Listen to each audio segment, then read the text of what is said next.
He was born into a world of magic, but he didn't have any magical skills of his own, so he decided he was going to become the strongest magician by taking out every monster in the dungeon with his sword.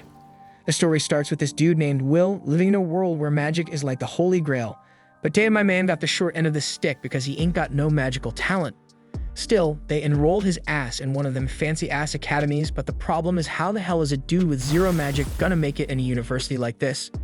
He decides to tackle this problem by perfecting his skills with the sword and heads off to high-level dungeons, regularly scraping with giant beasts, shooting magic spells at him, which he dodges and uses his incredible speed and skills with his sword to utterly stunt on the monster and slice it in half with a single slash.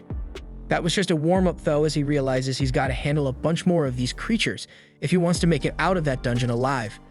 But that ain't no biggie for him because he's done it plenty of times before. The next morning, he drags his tired ass to class, where a professor named Edward teaching them about the basics of alchemy and how to produce sulfur, which helps in the creation of explosives. Edward notices Will nodding off in the back, so he calls his name, but unaware Will keeps snoring till Edward shouts his damn name. Will jumps up, all surprised and shit. Edward calls him to the front and tells him to show the class what they just learned. Ain't no escape for Will, you gotta step up in front of everybody and demonstrate. Edward tells him it's super easy and all he's gotta do is produce some flames and sulfur will be created. Will's hands are shaking as he pulls out his wand and starts chanting the spell for flames. But to his disappointment, not even a damn spark comes out of that wand. The whole class starts laughing at him like he's some kind of stand-up comedian. But the teacher shuts them up real quick. Edward looks at Will with disgust, wondering how the hell a theory genius like him can flop so hard in practical magic, and he wonders how Will even got selected for this academy. Then out of nowhere, this fiery-haired dude named Chian whips out his wand, all confident-like, and aims it at the stuff on the desk. He busts out his flame magic, straight up torching everything and creating sulfur, while poor Will hides behind the fire like a scaredy cat. Edward tells Chian not to do any shit like that without permission, as he immediately creates a huge crystal of sulfur with his magic spell. He starts preaching about how magic is the most important thing in this world and how mages are straight-up heroes. According to him, if you want to survive at this academy, you need to be damn good at magic, and fools who have no idea how to control magic should simply leave the academy. After class, Chian and his crew walk over to Will, trying to embarrass the dude. They say he can only handle weak-ass dungeon monsters. But then Will's childhood friend Kali steps in like a boss, telling Chen to back off as he's much nicer than him and his group.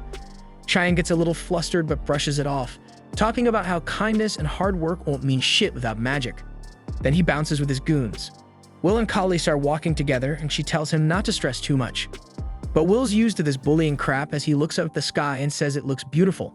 Turns out a few years back, humans were trapped in darkness, scared of some evil spirits casting shadows all over the damn world. But luckily, 5 badass mages known as the Magiavander stepped up and fought those evil spirits. They kicked their asses and freed the humans, showing them what the real sky looked like. These mages were known as the Magiavander, and that title now passes down to the most powerful mages of this world. Will remembers a promise he made to his childhood friend Elfaria, who used to read him storybooks about the Magiavander, and they made a pact with each other that they become the Magiavander one day. Elfaria kept her end of the bargain as she had crazy talent and rose up the ranks quickly, becoming the youngest Magiavander in history and started living in the Divine Tower. While Will's just barely hanging on, far from average, trying to hold onto that dream and promise. Later that same day, Will rolls up to meet Professor Wagner, but damn, this dude starts straight up yelling when he finds out that this Harry Potter copycat went solo into level 7 in the dungeons. Wagner warns him that one day he's gonna end up dead. Will drops to the ground and apologizes like crazy, but asks if he'll get credit for it or not. Wagner lets out a sigh and tosses him 2 credits for his troubles. Will starts celebrating, but then Wagner asks him if he's still clinging onto that Vander dream. Wagner explains that if Will wants even a tiny chance of becoming a Vander, he gotta get into the Upper Institute. To do that, he needs a boatload of credits in writing, spell work, and fighting. But if my man can't use spells, he ain't getting no spell work credits. So no matter how many credits he racks up in the other areas, he won't qualify. Will says no matter what, he's gonna try. So Wagner tells him he gotta graduate first, but as far as he knows, Will needs 4 more credits by the end of the week. This news shocks the hell out of Will, and he starts hunting down monsters that can give him those 4 credits. Wagner mentions this monster called Baskerville on the 6th floor that ain't been defeated yet. Will gets all hyped up and hugs his teacher. But little does he know, Chian overhears the whole thing and decides to hit up the dungeons himself.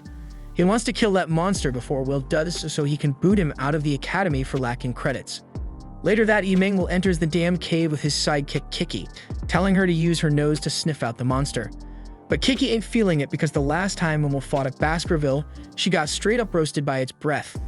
On the other side, Shingen and his crew step into the 6th floor, all determined to find that beast before Will does, so he gets kicked out. One of his lackeys with some pink feminist hair asks if it's a good idea for just 3 mages to venture in, but Shingen shoots him a mean look, claiming he's one of the best mages in the class and can handle it. He's walking with a bunch of racist angry thoughts in his head and tells his crew to use their scan magic to track down the beast's location. When suddenly, this massive beast pops up and straight up decks the spiky-haired dude so hard he becomes a freaking pancake on the wall. Shin's in disbelief, frozen in place, while the feminist starts shrieking like a banshee out of sheer terror. Will hears the screams and springs into action, hauling ass towards the noise because he's worried someone's getting messed up. He turns a corner and spots Shannon on the ground, blasting fire at the monster. But this creature ain't phased one bit.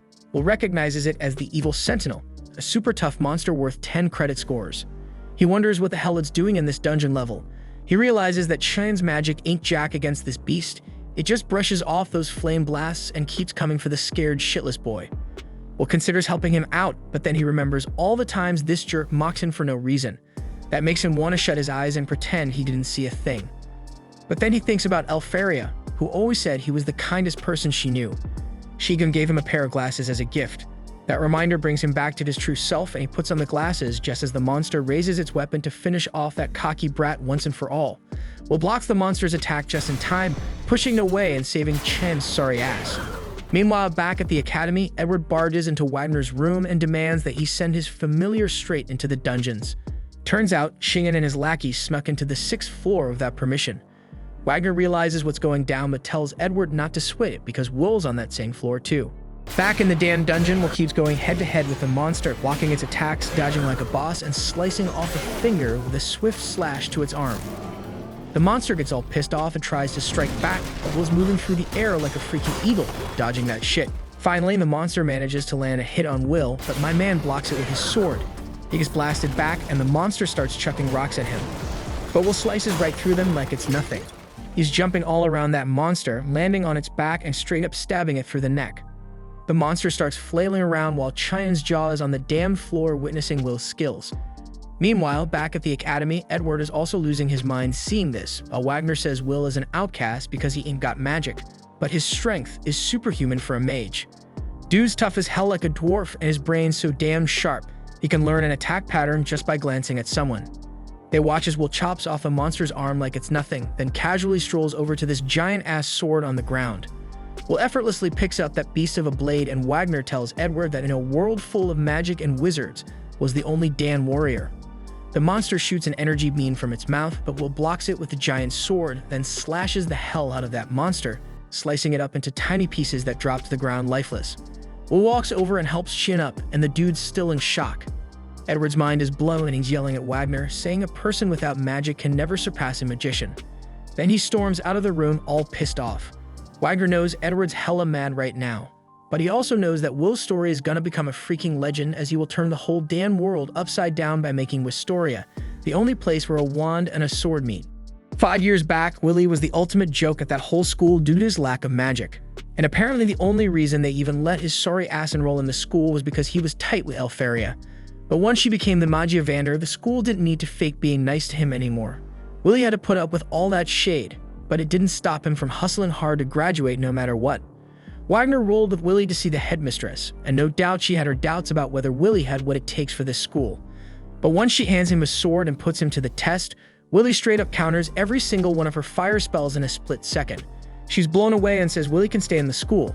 Wagner's hella surprised because he didn't think it would be so damn easy to convince her. Willie ain't got no magic, but the headmistress thinks it'll be a blast having someone like Willie around. Willie asks the headmistress if he can roll with Elfaria again if he gets strong enough, and she tells him straight up he's got to grind like crazy and not let any challenges shake him. But even then, there ain't no guarantees. But as Willie bounces, she drops a line about being excited to see what he can pull off. Fast forward to now, Willie's chilling in Wagner's class while he schools everyone on the Tower of Magic. Climbing that tower means moving up to the Upper Institute and reaching the top floor to become a Magiavander.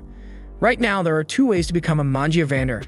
Either come up with some new mind-blowing magic or rack up over 7,000 credits in this school. But let's keep it real, creating new magic is hella rare, so most students focus on earning credits. But since this is a remedial class, everyone in here is on the verge of flunking out, especially Willy. Once the classes wrap up, Kali links up with Willy and asks how he's holding up because Wagner's remedial classes are notorious for being strict as hell. Willy agrees that Wagner don't play around, but honestly, he's grateful that Wagner even bothers with remedial classes because most professors wouldn't give a damn. As they turn the corner, they catch some commotion going down, so they eavesdrop and hear Qian's crew giving him mad props for taking down the evil sentinel. They ain't questioning how he survived, but word is, when Mars woke up, all he saw was Qian standing tall next to a defeated evil sentinel. That means Qian must have straight up whooped its ass. Everybody is thinking Qian's the bomb for taking down that mega powerful evil sentinel. But deep down, Qian knows he's fronting because it was actually Willy who wrecked that monster. Just when Qian spots Willy strolling by, he takes that as a personal insult. So he marches up to Willy and starts throwing hands, trying to start a fight all over again.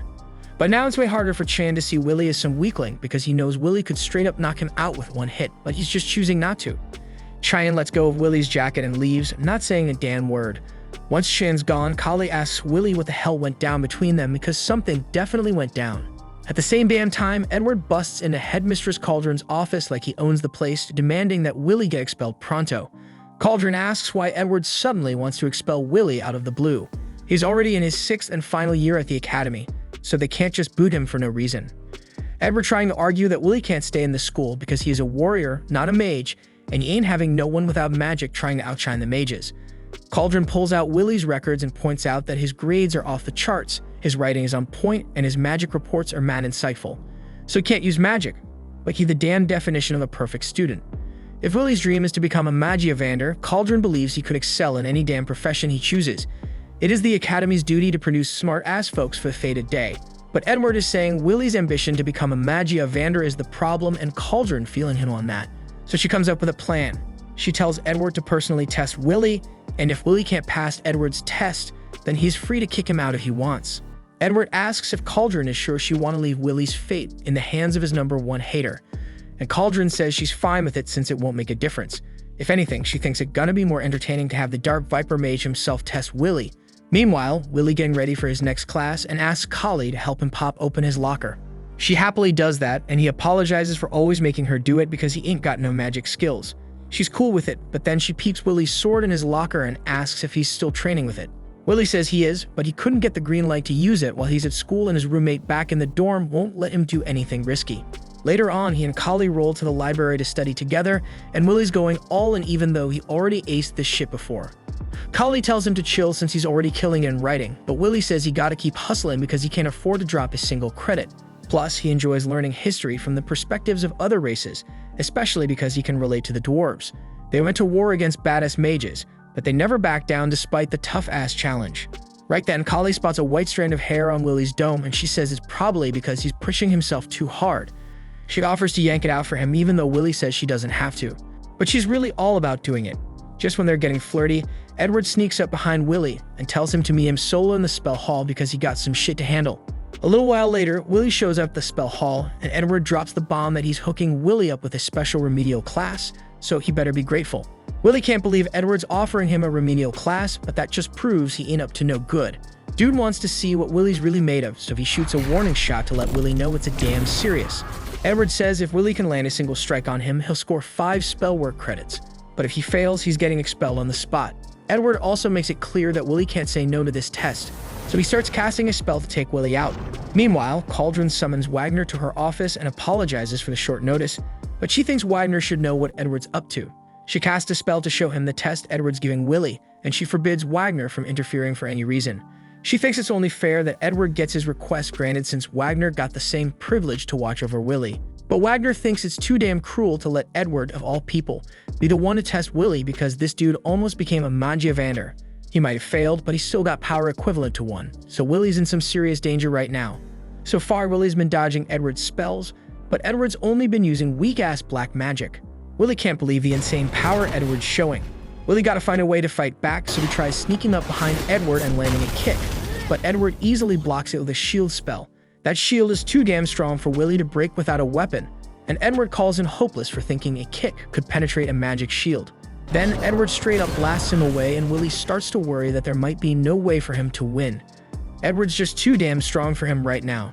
Edward tells Willie he'll limit himself to 2 spells, one for attacking with fire and one for defending against Willie's weak-ass moves. But even with just 1 attack spell, someone who's a master at that shit can outshine someone who's learned 1,000. At the same damn time, Edward's casting his fire spell, and Willie knows he's screwed if he gets hit with that. So he starts hauling ass, trying to run away, but Edward still manages to blast him no matter what. And you can tell Edward's enjoying this shit because he's got that smirk like he's conducting a symphony with Willie's screams. Willie eventually falls to the ground, realizing he can't beat Edward like this. But if he had his sword, at least he could hold his ground against Edward.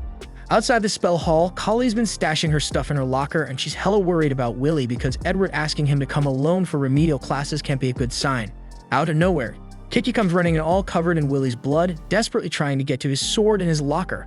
So Collie realizes some real messed up shit went down with Willie, and she pops open his locker so they can grab his sword and go help him out. As Willie's lying on the ground, Edward's strolling over to him, talking about how Willie ain't never gonna be a Magiavander if he can't top him right here. Magic always reigns supreme, even back when dwarves were at war with the mages, fighting against an army of 10,000 dwarves. But just 1 mage was enough to wipe them all out. The sword ain't never gonna compare to the wand, but even with the odds stacked against him, Willie still wanna be a Magiavander, and he'll do whatever it takes to make it happen.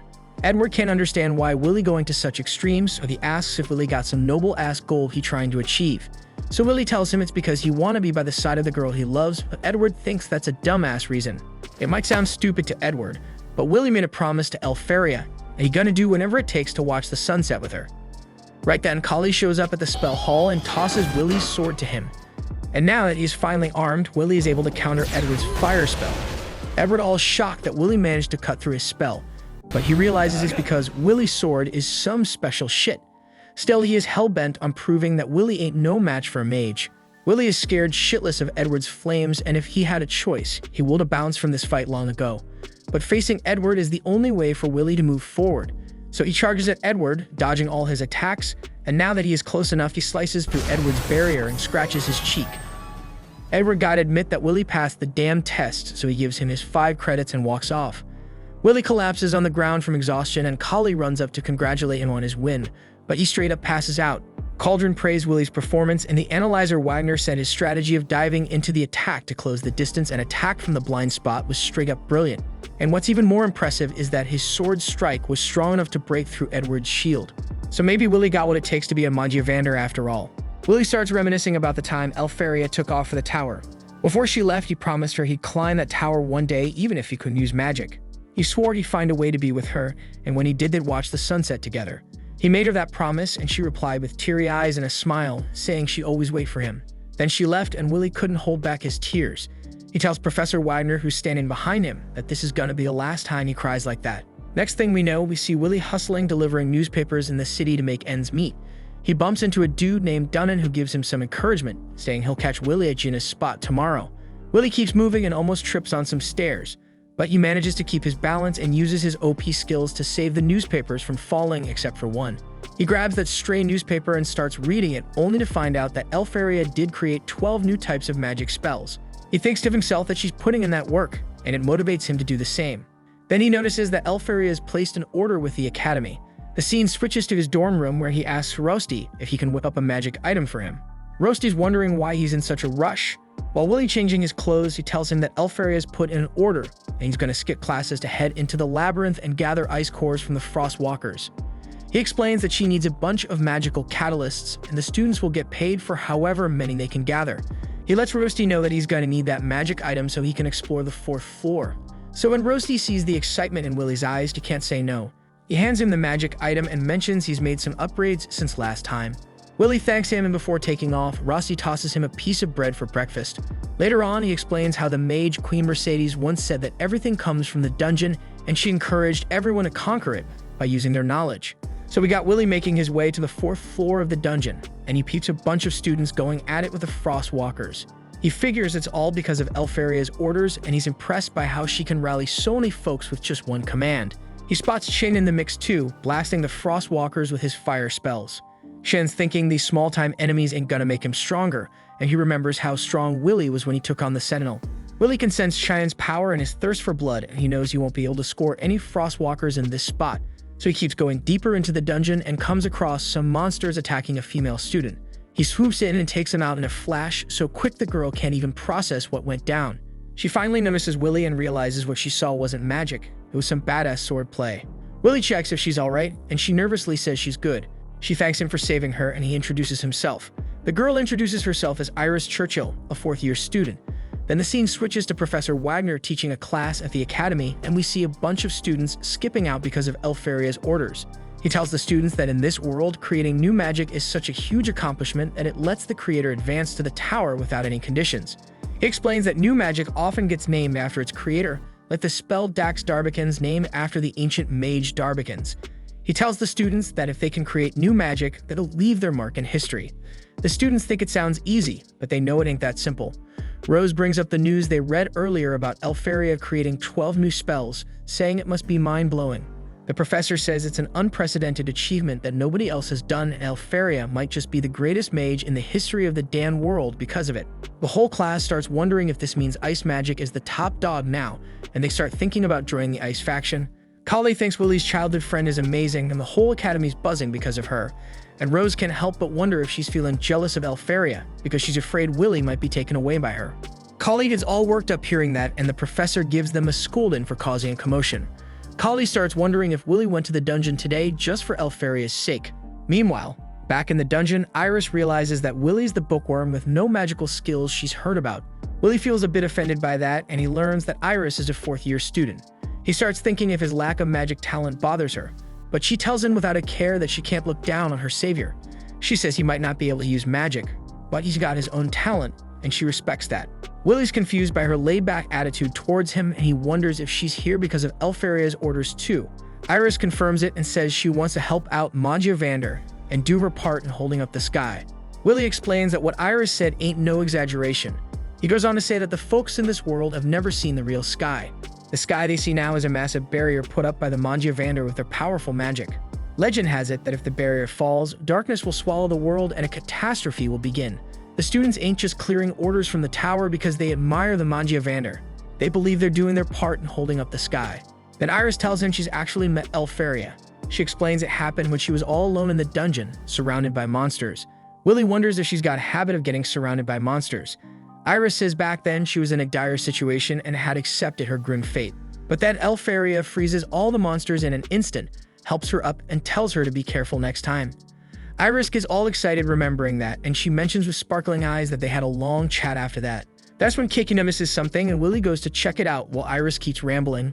She mentions she wants to help Elfaria, but she ain't found a single Frost Walker. She thinks maybe the other students already took them all down.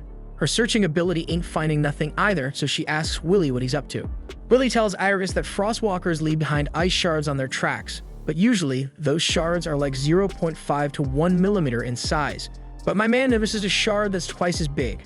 He figures there's a massive Frostwalker up ahead, and maybe in a spot her searching ability can't reach. Iris is wondering how the hell Willy knows all this when he can't even use magic, and Willy tells her magic is cool and all, but it ain't everything, especially in a dungeon. He says he can make up for his lack of magic with his experience and wisdom. Then he gets his magic item ready to go. But suddenly Willy peeps that the Frostwalker is chilling on the freaking ceiling, and my man saves Iris when it tries to attack them. Turns out this ain't just any Frostwalker, it's a Frost Rex. And Iris breaks it down for us, saying these beasts are like advanced versions of Frostwalkers.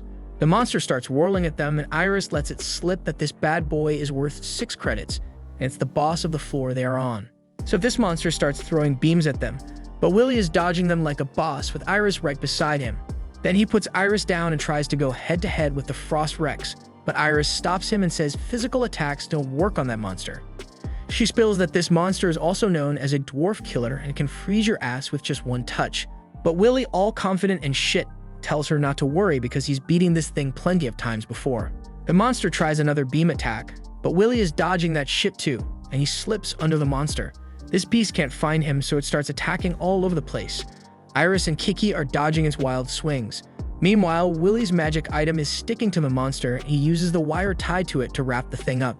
And he explains the Frost Rex is weak against fire and explosions. The monster tries to freeze his ass, but Willy lights the wire on fire, which sets off the bomb tied at the end, and boom. The monster gets blown to pieces, and Willy thinks that Rossi's magic items are the real deal. Then Iris' whole vibe changes. She gets all serious and realizes there's a big difference between the rumors and what's really going on with this snow talent. She's wondering how the hell she should report all this, and Willie suggests they just bounce because they got what they came for. So Iris switches back to her happy self and agrees with him. The scene then cuts to Iris strutting into a room inside the tower called Mercedes Callas, and she's changing her look as she walks. We find out she was undercover in the academy to scout out talented magicians. She enters a room where 4 out of the 5 Magiavander are gathered. She wonders if she's interrupting something, but this dude named Carriot says it's all good because if the barrier was breached, the whole world would be toast by now. Ziu thinks the celestial hosts are peeping at them from the other side, but they ain't got the numbers or the strength to take them on. Eleanor says they need elite mages for the fated day or else all that lore will turn into reality.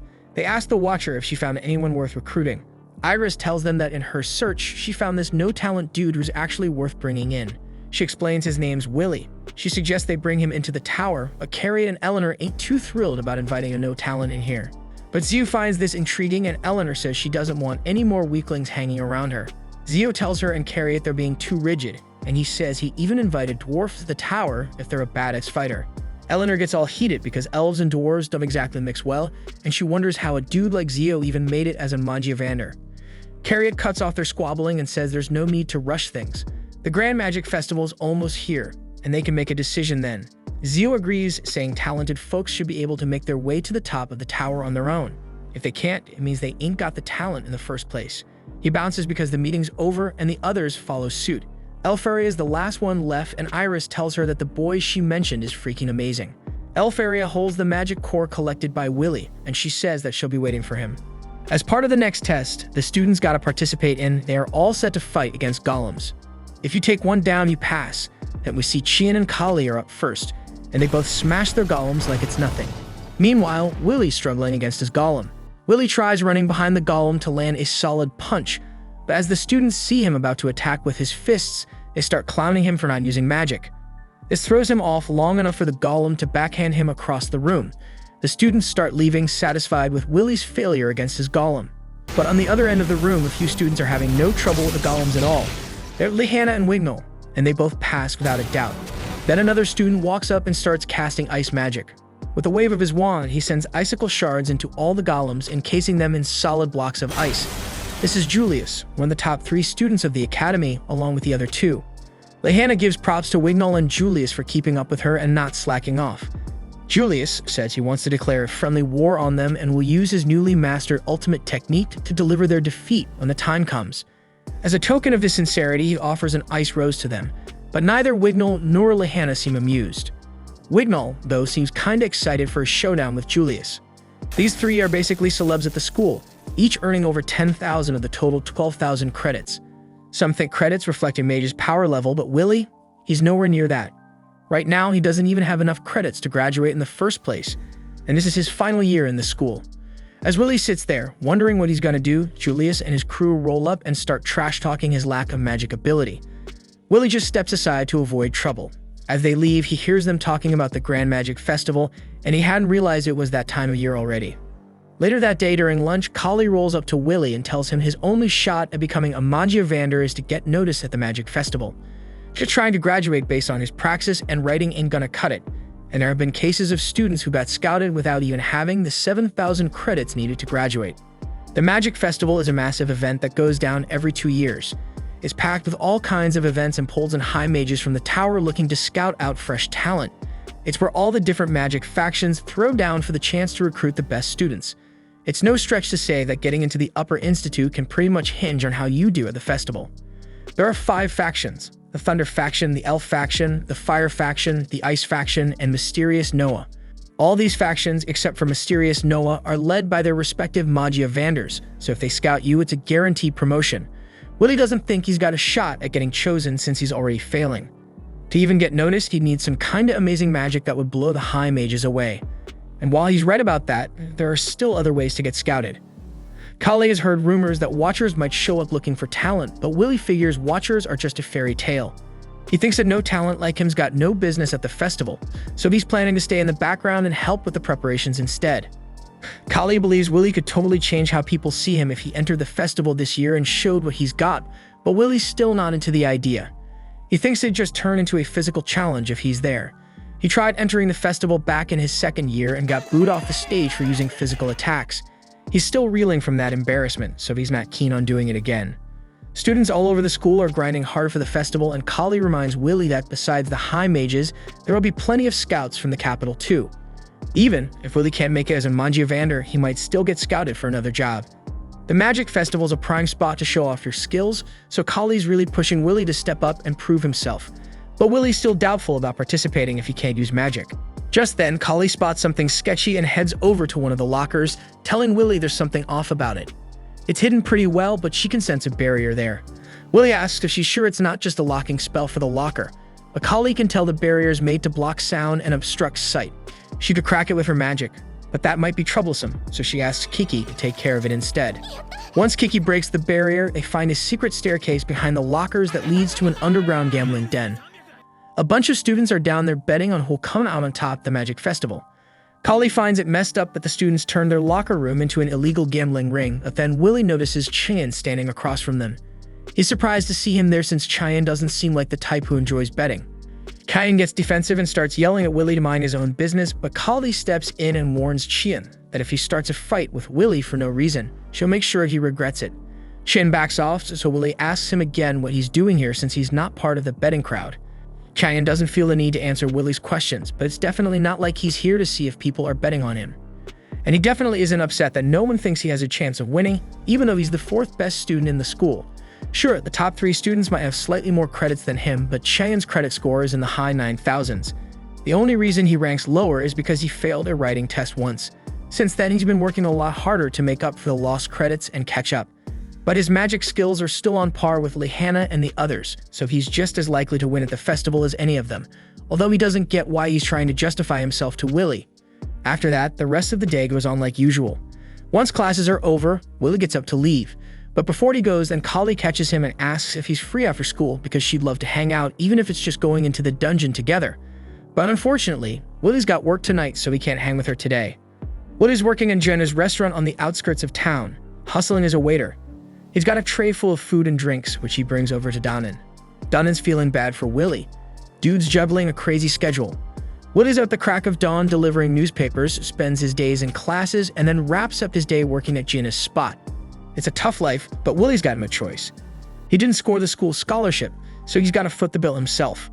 Donnan mentions he heard the Grand Magic Festival is coming up soon and throws out the idea that Willie could participate. Willie's not having it, though he's not down for another round of public humiliation.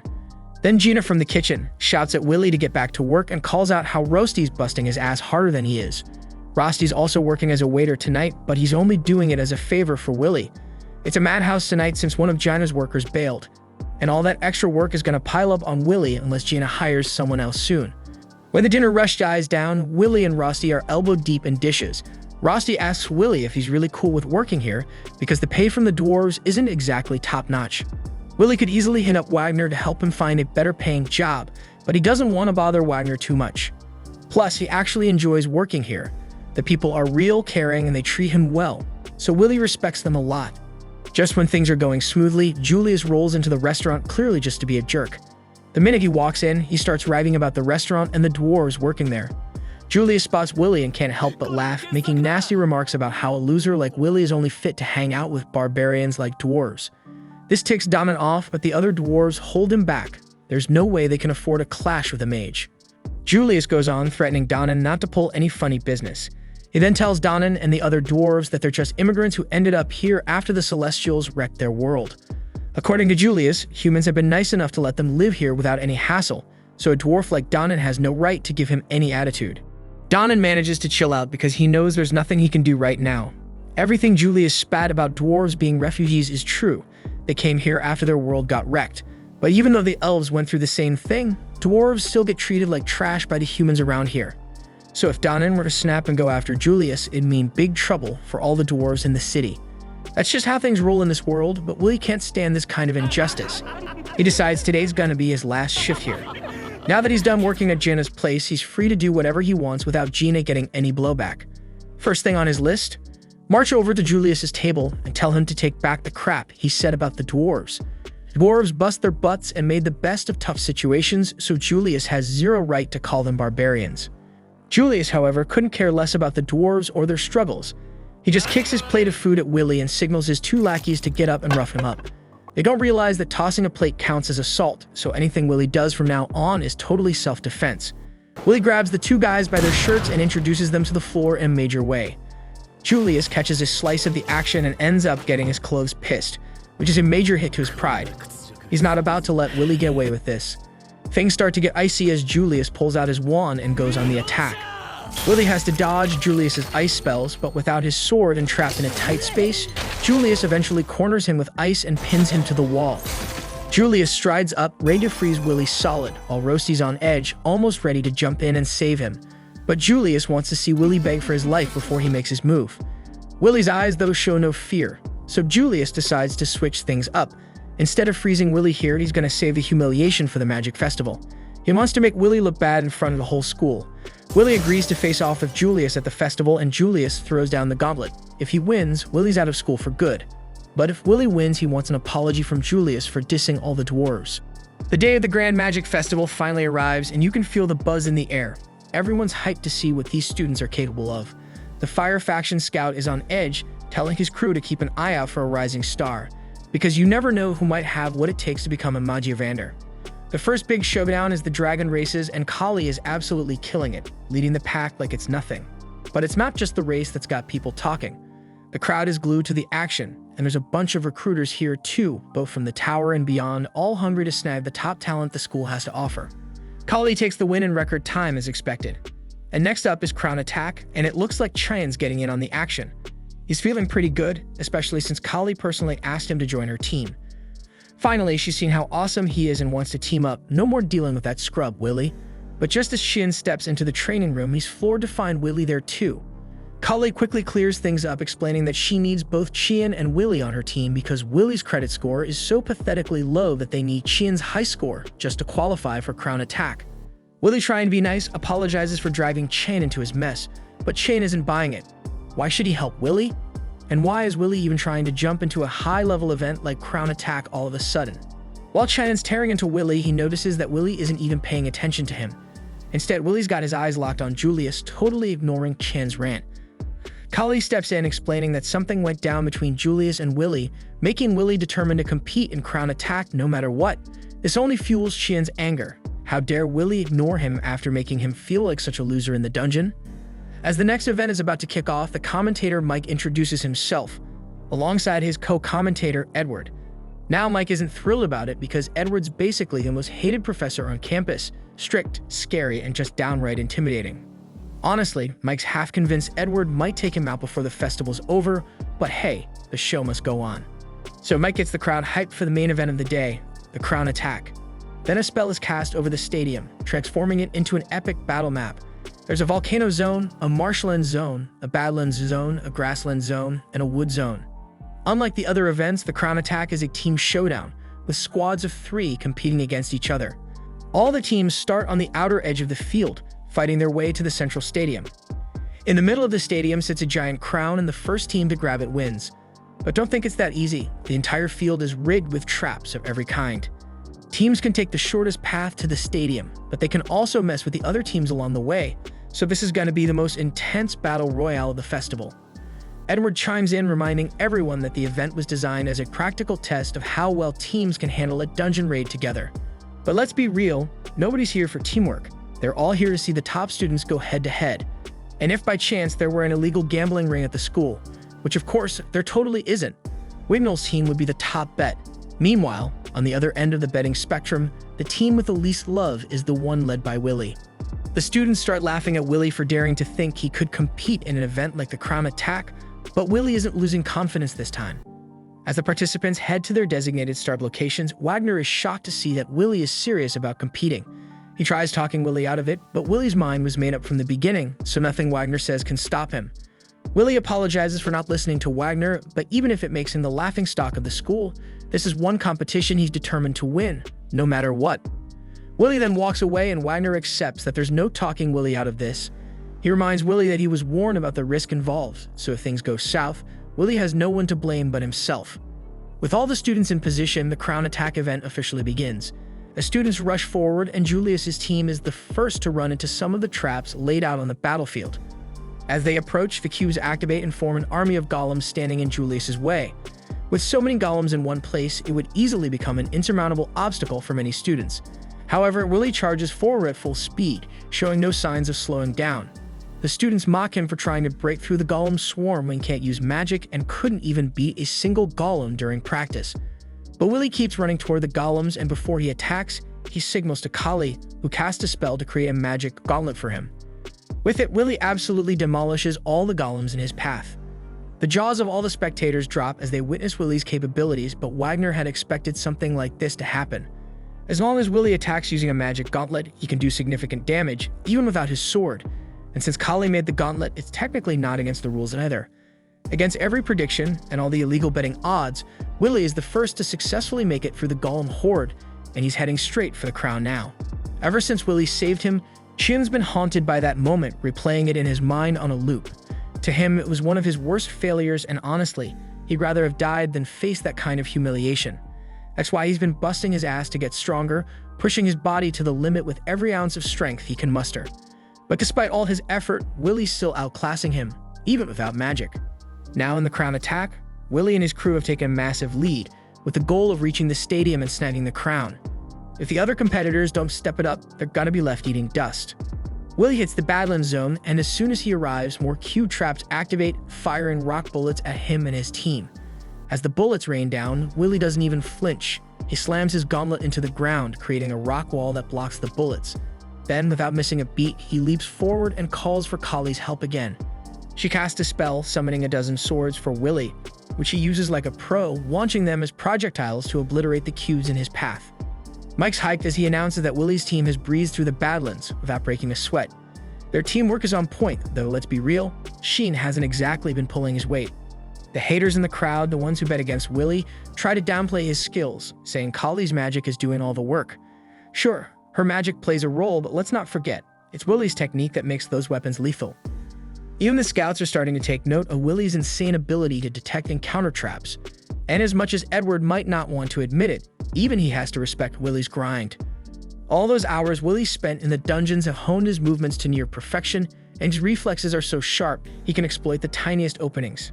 Meanwhile, one of the other teams, too caught up in their hate for Willy, ends up falling right into a flower trap and gets eaten alive. The other teams are struggling with the same traps along the path, but despite all the brutal obstacles, Willy and his team are still holding the lead. The tournament events are causing a huge stir at the stadium, so much so that even Julius, who's not even nearby, can hear the commotion. Curious, he asks his teammates for an update on the event's progress. They quickly cast a detect spell to check on the competition. Turns out, Willy is way out in front with a massive lead. Julius's team knows they need to act fast or Julius might actually lose. But Julius doesn't seem too fazed. He's already got a plan in mind to deal with Willy personally. Meanwhile, Willy and his crew have just reached the final area before the arena, Enchanted Woods. Willy is leading the charge and triggers a bunch of magic circles all at once and quickly realizes he's caught in a chain circle trap. But Willy's not sweating it. He's already got the perfect counter up his sleeve. If all these spells are about to go off together, he'll just make them take each other out. He starts carving around each magic circle, adding a twist to them, and sure enough, he gets the spells to fire at each other and explode. Mike excitedly announces that Willy has breezed through the forest traps like it was nothing. He can't resist poking at Edward, asking if he has any thoughts since Edward was the mastermind behind that dark magic minefield. But Edward just clicks his tongue, clearly annoyed that Willy managed to slip through his trap so easily. Despite all the momentum Willy's built up with his massive lead, the closer he gets to the stadium, the more likely it is he'll run into another team looking to take him down. He's already taken out a couple of teams, but there's one team he's got his sights on. Willy plans to rush ahead and set up an ambush for Julius. But as he's making his way to secure the high ground, the tables turn on him as out of nowhere Julius hits him with an icicle. Willy's fine, the shot didn't hit him directly, but he's baffled. How the hell did Julius get here so fast after the huge lead they had? And the fact that Julius is alone only makes things worse. Willy's now on high alert, knowing Julius's teammates could be lurking and ready to spring a trap of their own. Julius starts launching a barrage of icicles at Willy, leaving Willy no choice but to bail for now. He knows he needs to get serious and take Julius down. But then Qian decides it's time to turn up the heat, literally. He starts casting an insanely powerful Inferno spell, but Kali notices that Qian's got his eyes locked on Willy a little too much and warns him that Qian might be aiming for him. As Qian unleashes the spell, Kali quickly throws up a rock wall in front of Willy to keep him from getting roasted. The blast sends a massive shockwave across the battlefield, leaving Willy momentarily dazed. When he snaps back to reality, he realizes the forest around them has been completely torched. Qian strolls up to him, casually saying that Julius was in the way. He might have taken Julius out too, but Kali's sure Qian fired that spell with one target in mind, killing Willy. Kali demands to know what Qian thinks he's doing, but Qian feels totally justified. He played along with Kali's request and joined their team just so Willy could enter the event. Now he wants that favor repaid with a one-on-one showdown. Willy's baffled, asking why Qian suddenly wants to fight and why right now of all times. But Qian isn't in the mood to explain. He just fires a warning shot at Willy. Kali tries to step in and stop the madness, but before she can, Julius is somehow still alive after that fiery blast and blocks her with a wall of ice. With Kali in trouble, Willy wants to rush to help her, but Shannon's not letting him go anywhere until he gets the fight he's itching for. He blasts some fireballs at Willy, knocking his sword out of his hand. Willy tries to talk some sense into Qian, suggesting they settle this another time, but Qian's having none of it. He demands Willy pick up his sword for a duel, and with no other choice, Willy agrees to face him. Many years ago, when Willy and Shen first started their student life at the academy, Willy was the most pitiful, pathetic kid you could find. He was a magnet for bullies who stuck notes on his back labeling him as worthless. Shen couldn't stand the sight of it and decided to step in, albeit in his own twisted way. He burned the note, then told Willy that he'd graciously allow him to become his underling so he wouldn't have to feel alone and useless all the time. But Willy, with a blank stare, simply ignored him and walked away, which pissed Shen off to no end. Even then, Shen followed him, shaking him and demanding an answer. Willy, his eyes empty and devoid of any spark, told him to let go, and Shen begrudgingly obeyed. As Willy walked away after hurting Shen's ego, Shen's feelings turned to hatred. Now he unleashes his rage, attacking Willy with fire spells that scorch the forest. Willy runs, dodging and hiding behind trees, but Shen's relentless attacks track him down, forcing him out into the open. Shen lashes out with a fire whip, and as Willy tries to fend it off, another whip snaps from behind, grabbing his leg. Just as he cuts through the whip to free himself, Shen hurls another powerful spell at him. Willy manages to block it, but his sword starts glowing red-hot from the heat. Shen curses him, sneering, "Are you just going to jump around to survive, or do you plan on fighting back?" Willy, still unwilling to fight his teammate, insists, "We're on the same team. I don't have time to fight you right now, I'm focused on the competition." Shen snaps and tells Willy that he will just burn him to ashes and continues his assault. As Willy dodges everything thrown at him, he can't help but wonder if he really has no choice but to fight against his own teammate. Everyone in the stadium is completely floored by what they're seeing. Even Edward, with a smug grin, points out that no matter the reason, infighting among teammates is the absolute worst move in this competition. He mentions that because of this shit, the Tower Scouts will undoubtedly mark both Willy and Shen negatively, and he looks weirdly happy about it. The Scouts had seen some promise in Shen up until now, but after witnessing this fiasco, they decided he's unfit for recruitment. Meanwhile, Willy's roommate Roasty is killing himself with worry when suddenly Iris appears and asks if she can sit next to him. They'd crossed paths before, and Rusty can hardly believe it when Iris starts cheering for Willy. She admits that she wasn't interested in him at first, despite a reliable source hyping him up, but after watching him in action, she's become his biggest fan. On the other side of the battlefield, Kali is desperately trying to evade Julius while searching for a way to reach Willy and Shen. Julius mocks her, asking if the so-called Earth Princess is really not going to fight back. Kali hates that nickname with a passion and snaps at him to stop calling her that. He responds by launching an ice attack, which she blocks with a stone wall. But then she noticed a magic circle forming beneath her feet, and she realized that she walked right into a trap. Then a massive blast of dark magic hits her point blank, leaving the audience in shock. But what really blows everyone's minds is that Julius appears on every screen, facing off against all the teams at once, and nobody can make sense of how he's seemingly everywhere at once. Julius even makes his way over to Wignall's team, reminding Wignall that he swore to crush everyone with his secret weapon. Wignall responds with a spell Julius knows all too well, an ice flower that he had once given him. As the flower distracts Julius, a magic circle forms beneath him, and suddenly, he's swallowed up by a tornado.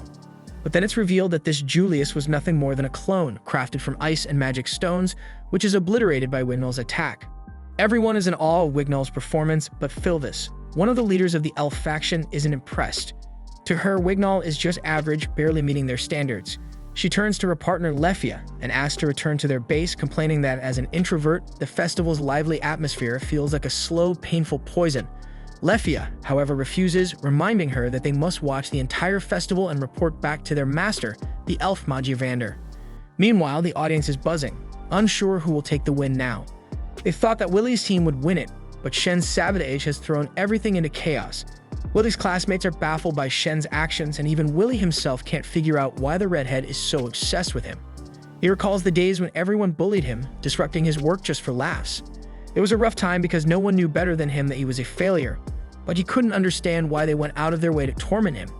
Numbed by the constant harassment, all he wanted was to be left alone. So when Shen approached him that day, all he could say was, "Let me go." He didn't grasp Shen's intentions, nor did he care. His focus was solely on reaching Elferia.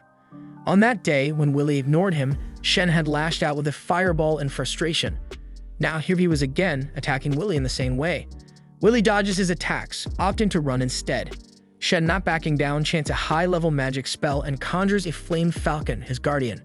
Willy is shocked not just by the sight of it, but even more so when Shen commands the falcon to attack. Guardians are usually defensive, meant to buy time, not go on the offensive. Reacting quickly, Willy uses his sword as a platform to leap into the air, slicing off one of the falcon's wings in the process. He grabs his sword and rushes towards Shen, thinking this is his chance to end the fight. But the flame falcon quickly regenerates its wing and resumes its pursuit. Willy realizes he has to destroy the falcon's core to stop it, but that's easier said than done with the guardian shooting fire at him. He dodges the flames, only for Shen to attack from another direction. Willy blocks with his magic gauntlet, but is pushed back, clearly exhausted. But Shen isn't looking much better either. Everyone, including Edward, is blown away by Shen's unexpected performance, because commanding a guardian with such skill shows that he's way beyond your average student. Even the Fire faction scouts are intrigued despite Shen's betrayal of his team. According to their data, Shen wasn't supposed to be on the same level as the top 3 students in this batch, but today's display has everyone rethinking that assessment. The scout leader is convinced that something must have pushed Shen to break through his limits, and he decides to report this to Flame Magiavander immediately. On the battlefield, Willy is down on his knees, realizing just how much stronger Shen has become. Shen taunts him, asking if this is really all he's got, reminding him that he was much stronger when he fought the giant monster. Willy, desperate to understand, asks why Shen is doing all of this. They have no reason to fight each other. Shen snaps and demands how Willy can say that after everything that's happened between them. He accuses Willy of having no anger, no hatred, even after all the bullying he's endured over the years. Willy admits that he's angry and that he does hate Shen, but he insists that right now, their priority should be defeating Julius. The mention of Julius sends Shen into a rage, cursing Willy for always focusing on everything and everyone except him. He tells Willy to stop ignoring him. And in that moment, Willy finally understands. He realizes that Shen, in his own twisted way, has acknowledged him and now desperately wants to be acknowledged in return. Willy puts on his action glasses and takes a stance determined to honor Shen's feelings by giving him everything he's got. Shen, seeing Willy finally taking him seriously, is thrilled. So he begins chanting his most powerful spell with the flame falcon guarding him. Willy knows he can't get through his attack with any weak-ass attacks, so he decides to watch Shen, closely timing his spell and preparing for the perfect moment to launch his counterattack.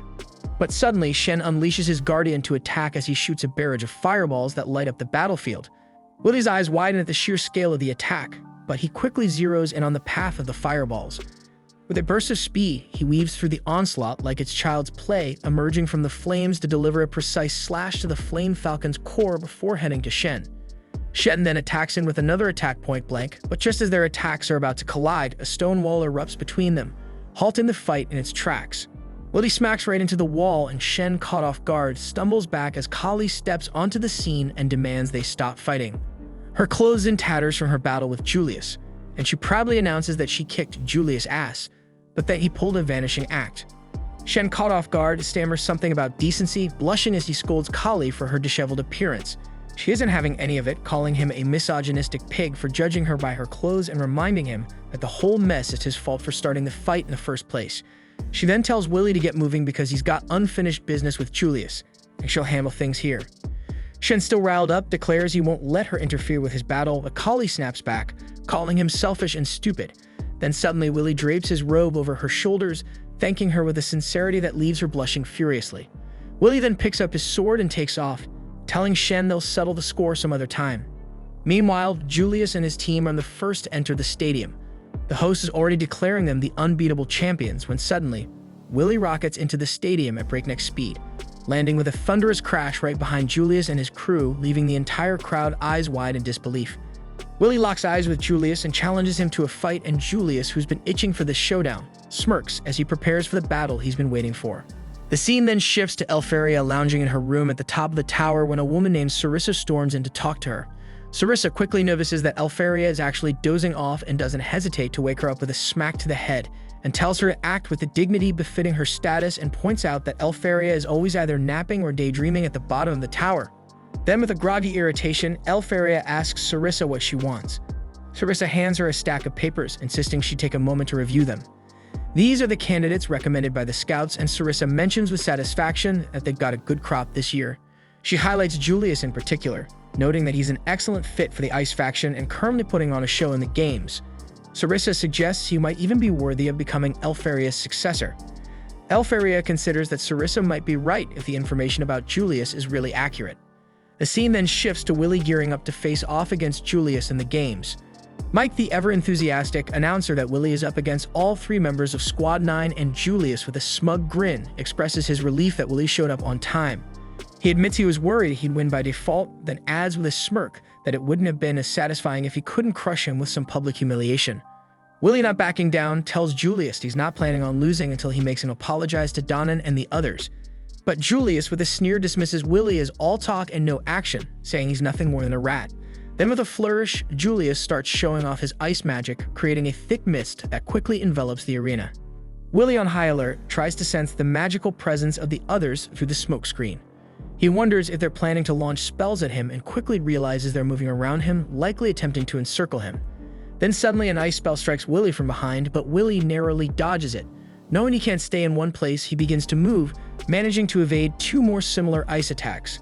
Believing he has now pinpointed their locations, Willie attempts to strike at Julius, but just as he makes his move, he's blindsided by yet another ice attack from an unexpected direction.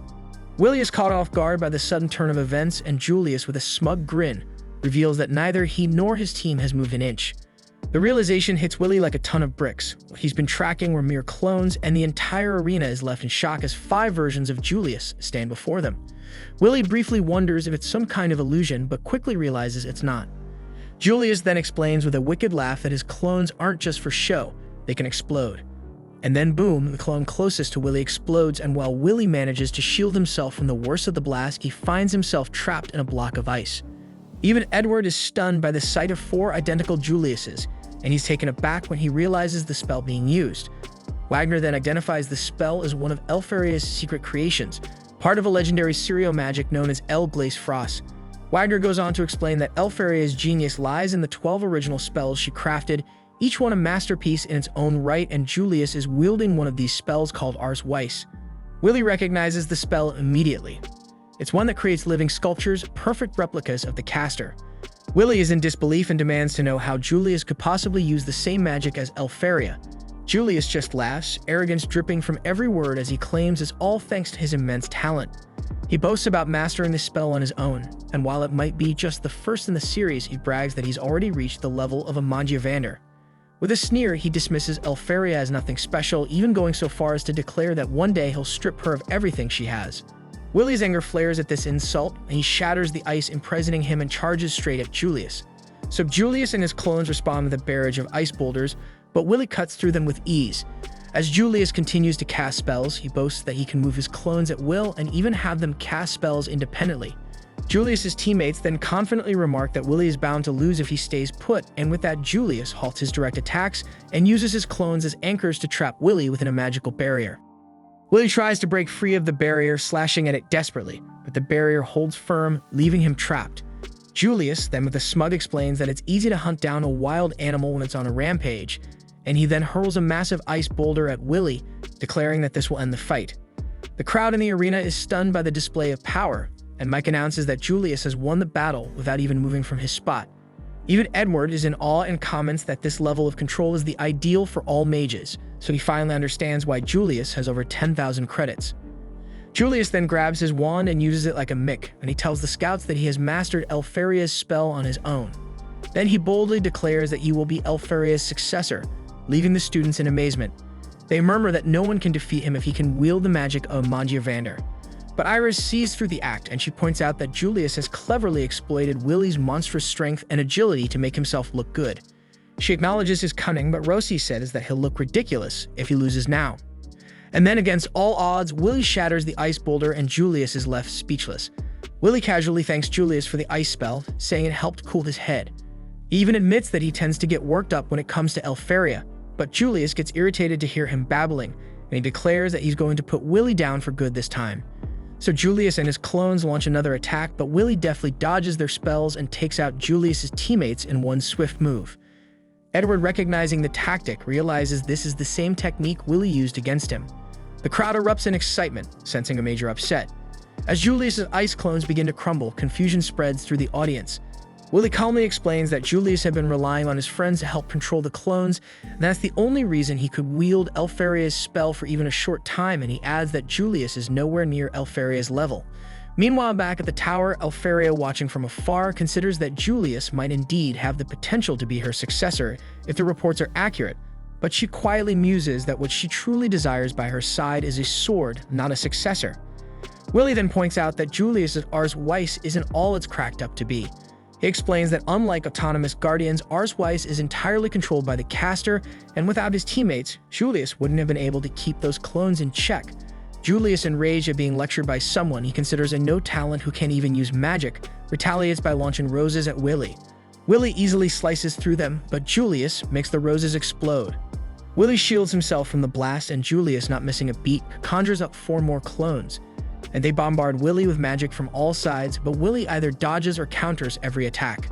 Julius admits that he's not yet skilled enough to control 4 clones simultaneously without the help of his teammates, and he knows that the spell will drain him quickly, but he remains confident that Willie will never figure out which of the clones is the real one since they all look identical. Laughing at the thought of Willie being helpless against his spell, Julius is caught off guard when Willie charges straight at him. Panicked, Julius hastily erects an ice wall to block the attack, but Willie shatters it effortlessly with his sword, sending a shard of ice flying into Julius. Julius is stunned and demands to know how Willie figured out which one was the real him. So Willie calmly explains that the average body temperature of Ars Weiss's clones is the exact opposite of the caster's, around -36 or 37 degrees Celsius, and sometimes even lower depending on the precision of the spell. If the caster isn't fully in control of the clones, the cold seeps out of them, much like Frostwalker's ice crystals from around their feet. Realizing that Willie is right, Julius watches in disbelief as all of his clones crumble to pieces. Confusion and anger swirl within him as he wonders how someone like Willie could possibly know more about this spell than he does. So Willie, with a hint of nostalgia, reveals that it's because Elfaria is his childhood friend. He shares that both he and Elfaria were abandoned and grew up in the same orphanage, and because of this, he knows her magic inside out and even admires it, though he's never been able to reach her level. Then we see Elfaria call down to Willie from the tower, reassuring him that their memories and his hard work will never go in vain. Back on the ground, Willie faces Julius and calmly tells him that he knows all the strengths and weaknesses of Elfaria's magic. Julius snaps and angrily declares that he's not about to let a no-talent like Willie mock the magic of a Mangiavander. With fury in his eyes, he attacks Willie with an ice spell, but Willie effortlessly slices right through it. He then compliments Julius, sarcastically noting how amazing it is that no other mage has ever managed to replicate Elfaria's magic before. But then Willie drops the bombshell. Ars Weiss, the spell Julius is so proud of, was created by Elfaria when she was just 2 years old. This revelation hits Julius like a knife in his ass, but Willie continues anyway and tells him that the spell isn't perfect and can be easily countered. He adds that bragging about mastering such a spell makes Julius nothing more than the proverbial naked king. Julius is now in disbelief that he had been so proud of mastering a spell created by a 2-year-old girl and feels the sting of humiliation. The realization that he's no better than an infant enrages him, and in his fury, he conjures 8 clones of himself. And then he boasts that Willie shouldn't underestimate him, as he can do much more than just create a few clones. So he is determined to overwhelm Willie with sheer numbers, and he casts a barrage of ice spells at once. But Willie remains unfazed and casually mentions that when he was a kid, he used to get bullied by 10 of Elfie's clones, making Julius's efforts look like child's play. Julius is enraged and launches his attack, but Willie dodges every spell with ease and takes down one of his clones. Julius desperately commands his remaining clones to stop Willie so he can flee, but it's no use. Willie methodically destroys every last clone, as their attacks prove useless as he blocks or dodges them all. With the clones defeated, Willie strides toward Julius and delivers a powerful punch to his face. The blow is so strong that it knocks out one of Julius's teeth, leaving him unconscious on the ground. Everyone is stunned by what just happened, and Mike announces Willie's victory, but he is in disbelief that his so-called no talent managed to take down someone with over 10,000 credits. Rusty is left speechless, and even Lehana starts to see Willie in a new light. And as Kali and Shen enter the area, Mike declares that all Willie needs to do now is claim the crown. But just as Willie is about to reach for it, Wignall swoops in, snatches it, and places it on his own head. The crowd is left in shock, and Mike has no choice but to announce Wignall as the winner. And with that, the Grand Magic Games come to a close. Then we see Sarissa breaks the news to Elfaria, who is so ashamed that she can't even show her face. She desperately wishes for a spell that could erase memories or turn back time. Sarissa mentions that such a forbidden spell might exist, but she wouldn't allow Elfaria to use it anyway. Elfaria, with tears in her eyes, insists that Willie was wrong. She wasn't trying to bully him, she just wanted him all to herself so they could play together all the time. So she can't believe the students now know about her dark past. Meanwhile, back at the arena, Shen is floored that Willie managed to take down Julius too, so he leaves with the determination to defeat Willie someday, and then Kali checks on Willie, asking if he's okay. Willie apologizes for their loss, but he adds that at least he was able to keep his promise. That night at the tavern, the atmosphere was buzzing with joy as everyone celebrated Willie's victory over Julius. The dwarves all thanked Willie for standing up for them, while Wagner expressed his gratitude to the dwarves for looking after Willie. The dwarves modestly claimed they hadn't done much, but Wagner insisted they keep an eye on Willie anyway. Later that night, Kali couldn't hide her disappointment about Willie not getting scouted by the tower. She guessed it was because their team had been too busy fighting among themselves and hadn't even won the event. She placed the blame squarely on Shen, and Willie mentioned that Shen had rudely turned down the invitation to join their celebration. Donnan reassured Willie, saying not to fret about not being scouted. After all, he had fought for their honor and secured the apology Willie had been after. And the cherry on top, Julius was stuck doing grunt work in the tavern as punishment. He obediently followed his boss's orders, but couldn't help but complain that he wouldn't get scouted now, all thanks to no-talent Willie. Frustrated, Julius threw himself into the work, trying to burn off his anger. Meanwhile, Kali noticed Wagner seemed troubled, and he confessed that things might change from here on out. Willie had shown what he was really made of during the festival, and Wagner wondered how Willie would handle things when he returned to the academy the next day. Kali optimistically assumed that the other students would finally show Willie some respect, but Wagner warned her that things might not go as expected.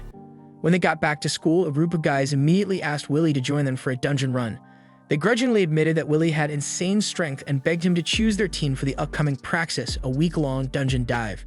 Before Willie could respond, another group barged in, not wanting the first group to snatch Willie away since they had planned to invite him to their team. More students joined in, and soon Willie was surrounded by requests to team up.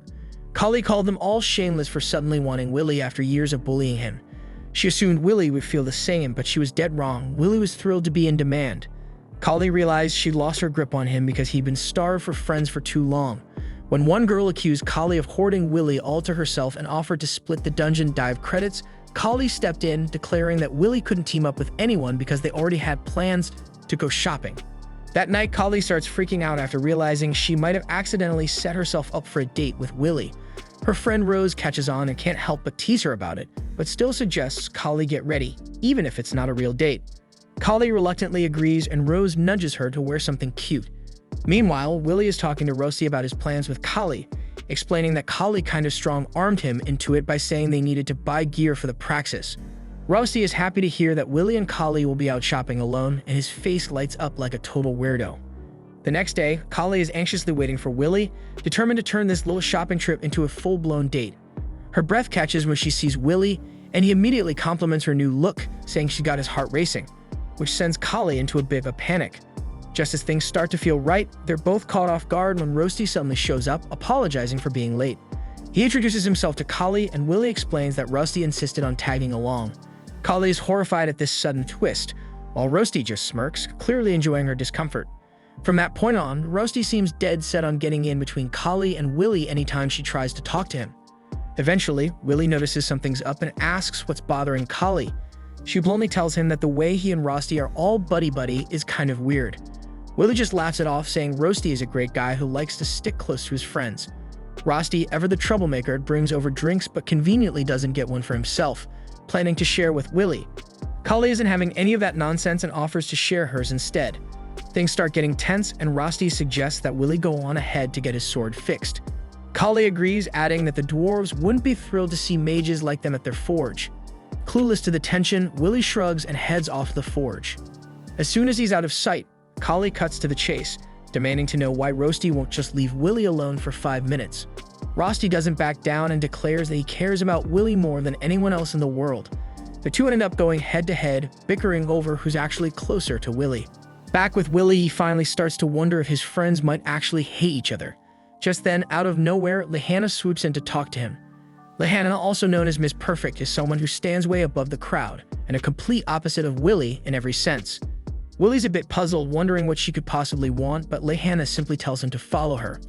He trails behind her all the way to some mysterious house, where he finds a group of the academy's top students gathered. It's the final term of their last year, which means it's time for the all-student praxis, and Lehana drops the bombshell that she wants to form a party with the 5 of them. Julius and Shen look like they've just seen a ghost and can't fathom why Lehana would invite Willie of all people.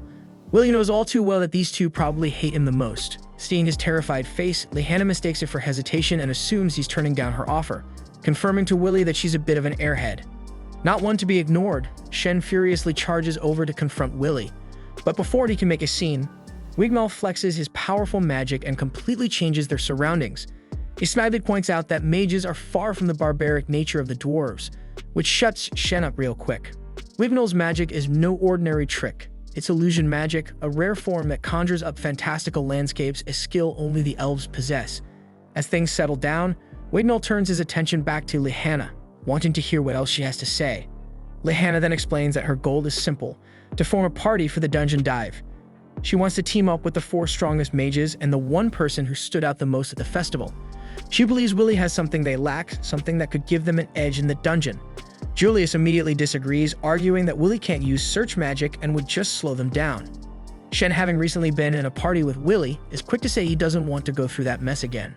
Wigmel chimes in, pointing out that Julius and Shen are just bitter about losing to Willie, but Willie still feels insulted.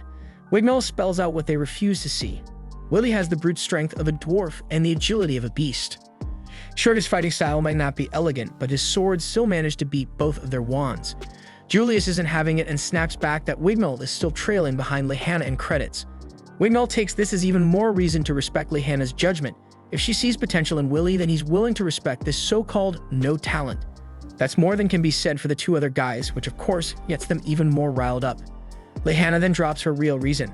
She wants to harness all their power to rise up the tower as the top student. She craves fame, honor, and a brighter future. Although she got scouted at the festival and secured a guaranteed placement after graduation, that's not nearly enough for her. In her family, members tend to die young, and to prevent their downfall, Lehana needs to produce extraordinary results. Simply climbing the tower isn't sufficient. She has to become a Magia of Vander. Confident that everyone has their own ambitions, Lehana proposes a deal. Drop a coin in a cup if they agree to her plan.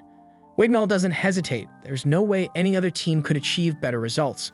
Julius, desperate for more credits, reluctantly agrees, and Shen throws in his coin too, leaving Willie as the last holdout. Later that night, Willie returns to his worried friends. They had gone looking for him at the forge, but he was nowhere to be found. Looking unusually serious, Willie tells them that he has decided to join Lehana's party for the practice dungeon dive. The next day, Wagner explains that the practice run will kick off in 10 days. Floors 7 through 10 of the dungeon, which were previously off-limits, are going to be unlocked. This means students will get to face off against level 5 enemies and other high-credit monsters. It's the one chance for students to rack up over 1,000 credits in a single go, so yeah, it's a pretty big deal. But the real jackpot: if they manage to take down any of the floor keepers, they'll earn a massive amount of credits. In theory, they might even secure all their praxis credits in one fell swoop. Edward jumps in with a reality check, warning that there's also a very real chance they could lose their lives. Just last year, 4 students were eaten by monsters. He reminds everyone that playing the hero is a terrible idea and that reckless behavior is strictly forbidden. Even though professors will be stationed nearby, that hasn't stopped fatalities before. As the students head into the dungeon, Lehana makes it a point to tell Kali she was never invited. Kali shrugs it off, declaring that if Willie's going, she's going too. Rosti couldn't make it, but Willie is glad that Rosti at least geared him up with a load of magical items. The praxis is about to kick off, and students are informed that there are base camps on each floor. They're told that if the lower levels become too dangerous, they should hightail it to safety immediately. With that, the praxis officially begins, and Willie puts on his battle goggles, ready for action. Meanwhile, deeper in the dungeon, someone is given a secret mission to retrieve something. Another figure is there too, and with cold efficiency. This person gruesomely removes a person's head from their body. The scene then cuts to one of Cariad's subordinates informing him that the date for the all-student praxis has been decided. Cariad, annoyed, tells him there's no need to bother him with every minor detail and grumbles that he doesn't like being the representative of the Vanders, even temporarily. However, the subordinate Logwell insists there is no other Vander better suited for the role. Cariad then asks if their king still hasn't returned and learns that he hasn't, so he thinks this is not good, as the barrier is already on the verge of disappearing. Back at the dungeon, everyone rushes in as the all-student practice begins. Willie is determined to make his mark and reach Elfaria. Then, at Lehana's request, Wigmel uses his wind magic to propel their party forward, and they descend to the next floor, but Wigmel cushions their descent with a gentle burst of wind magic. They attempt to move ahead, but encounter an entire swarm of crimson ants, so Willie thinks it's his time to shine, knowing that mages are weakest in close-range combat. But just as he prepares to act, Wigmel stops him, asking if he knows what Lehana's family is known for. At that moment, Lehana charges at the monsters with lightning-fast speed, swiftly taking them all out using her lightning magic. And after she finished the ants, Wigmel explains that the Wenzas is a family of knights and Lehana is a rare type of mage who specializes in close combat magic. Lehana then tells the group it would be troublesome to compete with other parties for credits, so they need to get at it quickly. Willie then recalls that Professor Wagner once asked him if he knew which magic is the most important in the dungeon.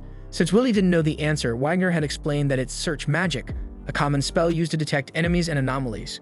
For mages who venture into dungeons, it's the most basic and essential spell. Back in the present, we see Willie and the others battling their remaining crimson ants. The others are so quick to take them out that Willie struggles to do anything, and then he realizes he can't locate the enemies in time, and the range of their search spells is wider than his detection skills. So he thinks that at this rate, they'll wipe out all the monsters before he even has a chance to engage.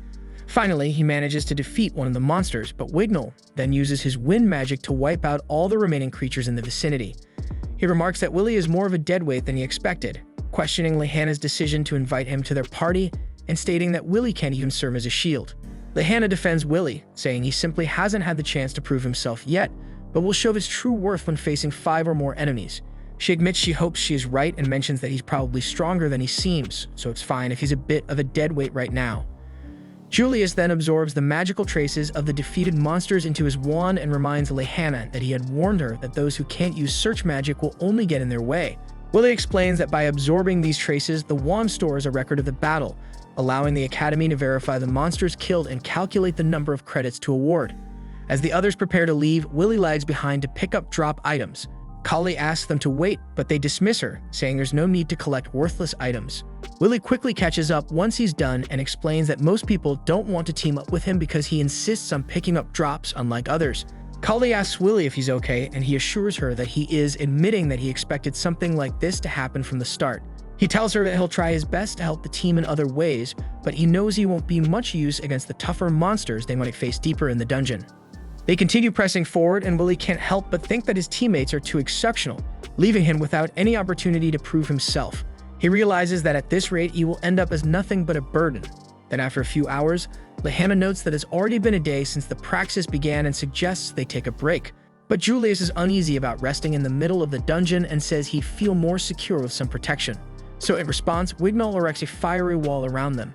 Kali wonders if it's illusion magic, and after touching the flames, Willie confirms that it is, and he notices that the mere sight of the fire is keeping monsters at bay.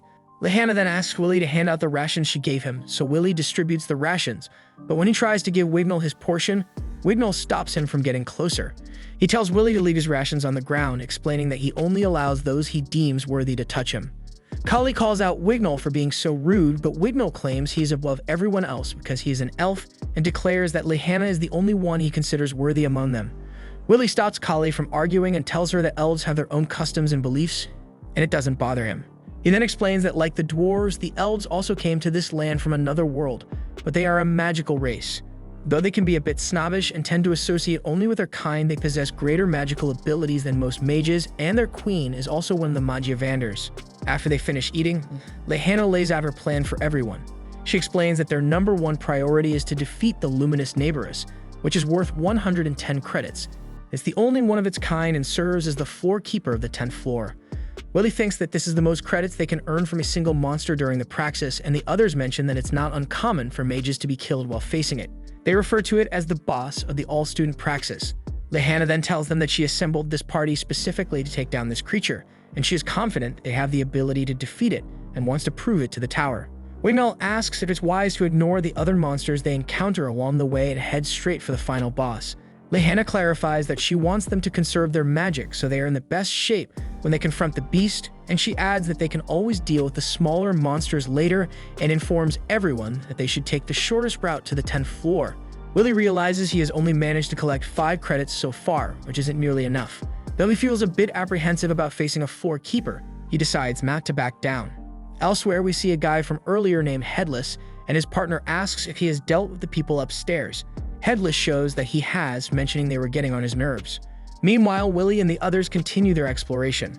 When they reach a lower floor, they notice a large number of monster corpses scattered around. Julius wonders if another party has been there, but they find it unlikely, as they took the fastest route and didn't stop at any base camps. They are certain no other students could have made it there before them. But upon inspecting the corpses, Willie notices there is no sign of magic being used. The monsters appear to have been torn apart by brute force. Lehana then spots Neighboress's room up ahead, and the group proceeds down there. Willie notices that the dungeon is eerily quiet, and they are shocked to find Neighboress's corpse already lying in the room. They all use search skills, and they detect faint traces still lingering, and Lehana observes that the creature was killed just moments ago. Willie then recalls Worker's words. Search is powerful, but it's not omnipotent because it struggles to detect crafty traps, and mages can use magic like hide to counter it, and there are also some monsters that can also evade search altogether. Willie then uses his detection skill to sense if anything is nearby and soon realizes there is a monster above them, so he quickly alerts the group. The monster attacks, and Willie tries to block it, but he can't fully deflect the blow. The creature then strikes Wignall with a single swing, knocking him out cold. The mages attempt to launch a counterattack, but the monster shatters the floor beneath them before they can react. Everyone plunges down, and Willie grabs hold of Wignall to shield him as they fall. Students on the floors above feel the tremors from the impact as Willie and Wignall crash down to the 11th floor. Elsewhere, Julius and Shen find themselves on the same floor and are in disbelief.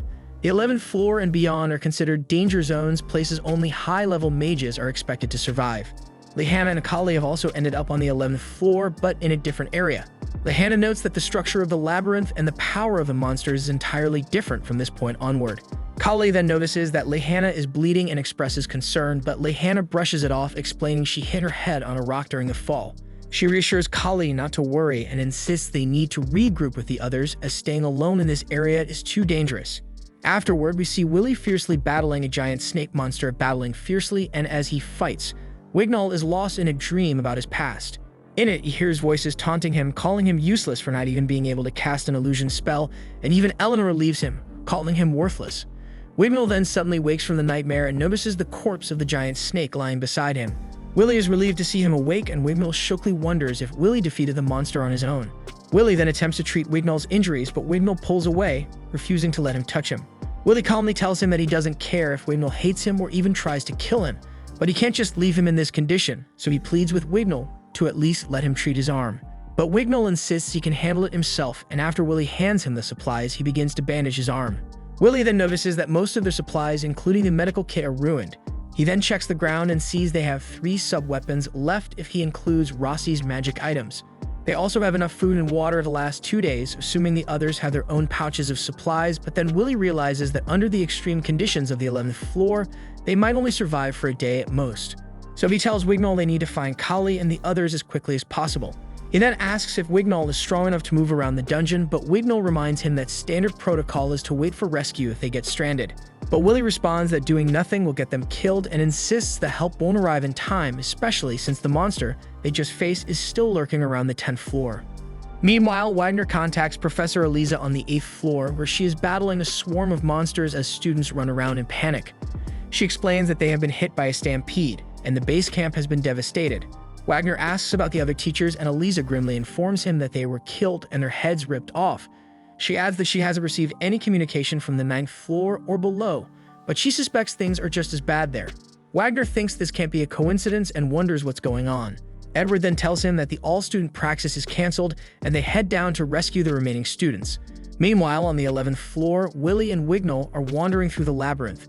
Wignall repeatedly uses his search magic to look for enemies, so Willie advises him not to overuse the spell, warning that it could drain his magic power, but Wignall refuses to listen. He argues that another ambush could be waiting for them at any moment, and can't stay calm in this situation. But Willie remains composed and explains that distance is what matters most in search spells, so he suggests Wignall use the spell at 140 mil intervals to detect distant enemies, and he will signal Wignall when to cast it in order to conserve his magic. Willie then assures him he'll handle the detection of nearby enemies, which will be much more efficient. And he promises that he and Kiki will deal with any ambushes, stressing that they need to avoid unnecessary fights. Wignall is surprised by Willie's calm demeanor in such a dire situation. So Willie explains that he has no choice but to rely on his praxis credits if he wants to climb the tower, which is why he has studied the dungeon extensively. He reveals he has been stranded about 100 times while exploring, giving him a bit more experience than Wignall, but Wignall doesn't seem too pleased with that statement.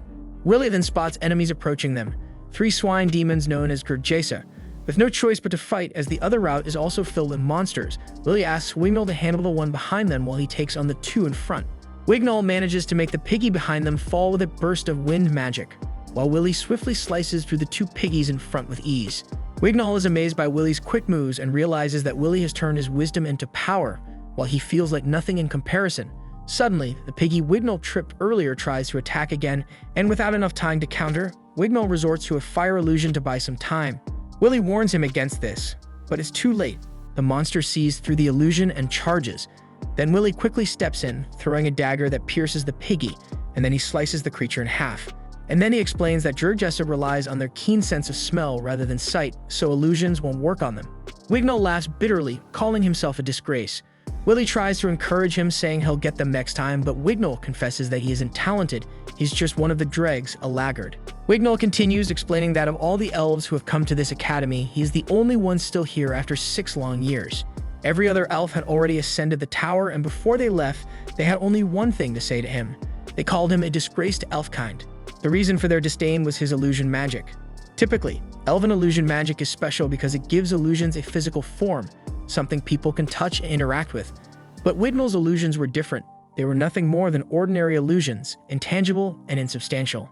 Willie can't understand how Wignall could be considered a failure when he is one of the top 3 students in the academy. But the fact that Wignall is still there and hasn't ascended the tower yet makes him, in some eyes, just the best of the trash left behind. Lehana shares a similar perspective, believing that regardless of one's position within the academy, if a person is truly talented, they will ascend the tower one way or another. Over the past 6 years, Lehana has watched many talented people leave her behind. It was during this time that she realized she wasn't good enough for the tower to notice her. Even her title as number 1 at the academy feels meaningless because in the grand scheme of things, the academy is just a small pond in a vast ocean. Only those with true talent can make a name for themselves. Wignall learned this harsh truth early in life, and it came from none other than his childhood friend Eleanor. They grew up together, and Wignall was incredibly fond of her. He wanted to stay by her side forever. But one day, while practicing magic together, Eleanor decided to give it a try. Despite it being her first time ever holding a wand, she wielded magic with extraordinary skill. This exceptional ability marked her as a candidate to become the new elf queen and Magiavander, and she was taken away from Wignall. Determined to catch up, Wignall trained his magic to its absolute limits. But no matter how hard he worked, he remained inferior to his peers. This constant feeling of inadequacy fueled his resentment toward other mages like Willie as he struggled with his own insecurities. Wignall expects Willie to mock him after hearing his story, but instead, Willie smiles and tells him that they have more in common than he thought. Wignall, feeling down, tells Willie that he doesn't need to try and comfort him. He believes that in his current state, he would be nothing more than a hindrance, so he's fine with being left behind. But Willie stands up, determined, and tells Wignall he won't leave him behind. He reassures him not to worry about being a burden because in his eyes, Wignall is an incredible elf, so Willie promises to protect him until he can find the strength to stand and fight again. A few minutes later, Wignall and Willie find themselves battling a variety of monsters on this challenging floor. Everything they've encountered so far is level 5 or higher, normally too difficult to handle. Yet Willie is cutting through the monsters with ease as if they were nothing. Once the fight is over, Willie returns to Wignall to check on him. Wignall is confused and asks why Willie would risk his own safety for someone like him, especially when he has no obligation to do so. Willie simply replies that he's doing it because he believes Wignall is a good person. Just then, Willie's senses alert him to something behind them. Wignall asks what it is, and Willie replies that he heard a strange noise. Wignall uses his search magic to scan the area, but he doesn't see anything nearby. That's because the sound wasn't coming from a monster directly. It's the dungeon itself creating a new creature. Wignall and Willie remain vigilant, preparing for whatever may come, but suddenly, a dungeon pimple opens above them and green liquid starts pouring out. Several monsters emerge from the ooze. Willie immediately recognizes the danger and acts fast, launching serval booms to try and kill them before they can fully form and attack. But those monsters known as Balkers are notoriously hard to defeat. They are immune to all physical attacks and highly resistant to most magic. The only thing that can truly affect them is elven illusion magic. Unfortunately, there's no way for Willie or Wignall to run, so Willie turns to Wignall and asks for his help, urging him to lend his strength so they can defeat these monsters together. Wignall begins to panic, breaking down under the pressure. He tells Willie that he can't do it, he knows his illusion magic is flawed, and even if he tries his best, he'll inevitably make a mistake. But Willie remains calm and reassures him, saying it's okay to make mistakes. He reminds Wignall that neither of them are geniuses and errors are just part of the journey, and if they're too afraid to try because of mistakes, they'll never move forward. Wignall warns Willie that if he messes up the illusion magic, Willie could die. But Willie, with unwavering determination, tells him that he won't let himself die. He has a dream to reach the tower and reunite with Elfaria, and until that happens, dying is not an option. Wignall is struck speechless by Willie's conviction. He realizes that unlike him, Willie has never let his perceived inferiority stop him from moving forward, and he finds himself admiring that courage. The Balkers begin their assault, and Willie charges forward to keep them distracted. However, his sword can't harm them, making it clear that Wignall has to act quickly. Taking a deep breath, Wignall raises his wand and casts his spell, desperately hoping it will work this time. But to his horror, his magic has no effect on the Balkers, and he is consumed with the fear that his mistake will cost Willie his life. Just as all the Balkers aim their deadly blasts at Willie, Kiki rushes in and creates a protective shield to save him at the last second. Willie shouts to Wignall, urging him to try again, his voice filled with unwavering belief. Hearing Willie say, "I believe in you," shakes Wignall to his core. No one from his own people ever believed in him, but now that no longer matters, because Willie's belief in him is enough, so he is now determined not to betray that trust and to prove that he can one day catch up to Eleanor. With renewed determination, Wignall finally manages to cast his illusion magic properly, conjuring a vast, dense forest that overwhelms and destroys all the Balkers. Willie, overjoyed, watches as Wignall's magic succeeds, but as he turns around, he sees Wignall kneeling on the ground. Wignall humbly formally apologizes to Willie for his rude behavior earlier, and he admits he now realizes that Willie is truly a warrior worthy of respect. Willie smiles warmly and says he has always respected Wignall as well. Extending his hand, Willie offers a gesture of friendship, and they shake hands, solidifying their newfound bond. Afterward, Willie pulls out a magic map crafted by Roasty. With a few drops of the user's blood, it can automatically create a detailed map of the surrounding area. Meanwhile, Kiki remains alert, still remembering Kali and Shen's scent, and as long as there are traces of them, she'll be able to track them down. Meanwhile, in another part of the dungeon, Julius and Shen are making their way through the dark and winding corridors. Julius, feeling parched, asks Shen if he still has any water rations left. Shen does, but he warns that water is a precious resource in a place like this, and they can't afford to waste it carelessly. So he tells him to use some of his ice magic and licks it. But Julius complains and retorts that they shouldn't waste magic either, and they bicker for a moment before calming down. To be safe, Julius uses a search spell to check for any nearby monsters, but he doesn't find anything, so he relaxes slightly. But just as he starts to let his guard down, Shen grabs him by the collar and pulls him into cover. Julius confusedly protests that his scan didn't detect any monsters, but Shen quickly reminds him that they've already experienced the flaw of the search spell, and some demons can evade detection entirely. So Shen uses the heat-sensing spell and sees the outlines of several evil sentinels heading their way. To his surprise, it's not just one or two. There are dozens of them, an unusual occurrence in the dungeon. Julius suspects that their appearance was triggered by the monster on the 10th floor. Shen steps forward, determined to confront the sentinels, and asks Julius to create some clones to distract them, but Julius warns him that it's too dangerous. There's no way they could survive against so many sentinels at once. But Shen isn't backing down and explains that the reason he was humiliated by Willie in the past was because he couldn't defeat an evil sentinel, and now he needs to prove to himself that he's strong enough to face them. Meanwhile, at the base camp on floor 7, chaos erupts as evil sentinels launch an attack. The students are in a panic, running for their lives. And just as one student is about to be crushed, Professor Edward intervenes, using his magic to decapitate the sentinel and save them. He orders all students to retreat to the 6th floor. Wagner arrives just in time, flying in on a sky racer to take Edward deeper into the dungeon to rescue more students, and luckily most of the students had reached the 8th floor when the attack began, but one team had ventured further. And it's Lehana's team who has already made it to the 10th floor and is on their way to confront the floor's boss.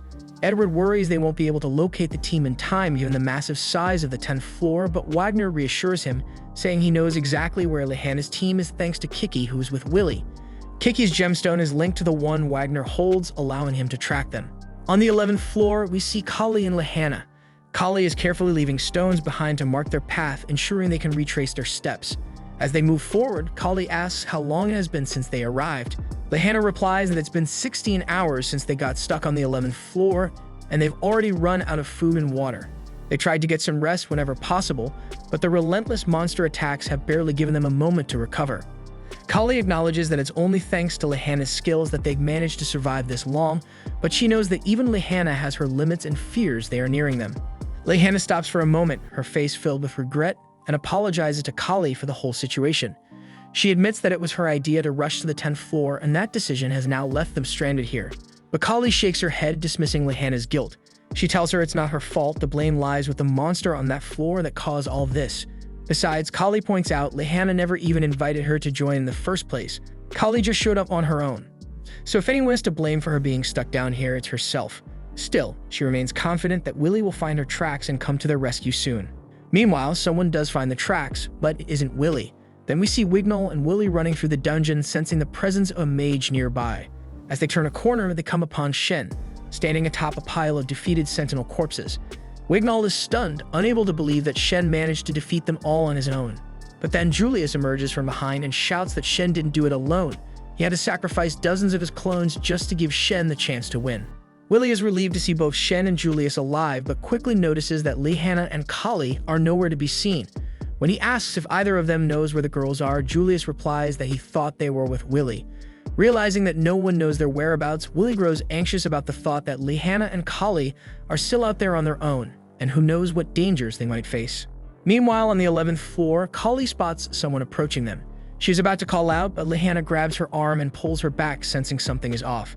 The figure looks like Professor Bruno, but as he steps closer, his head suddenly falls off.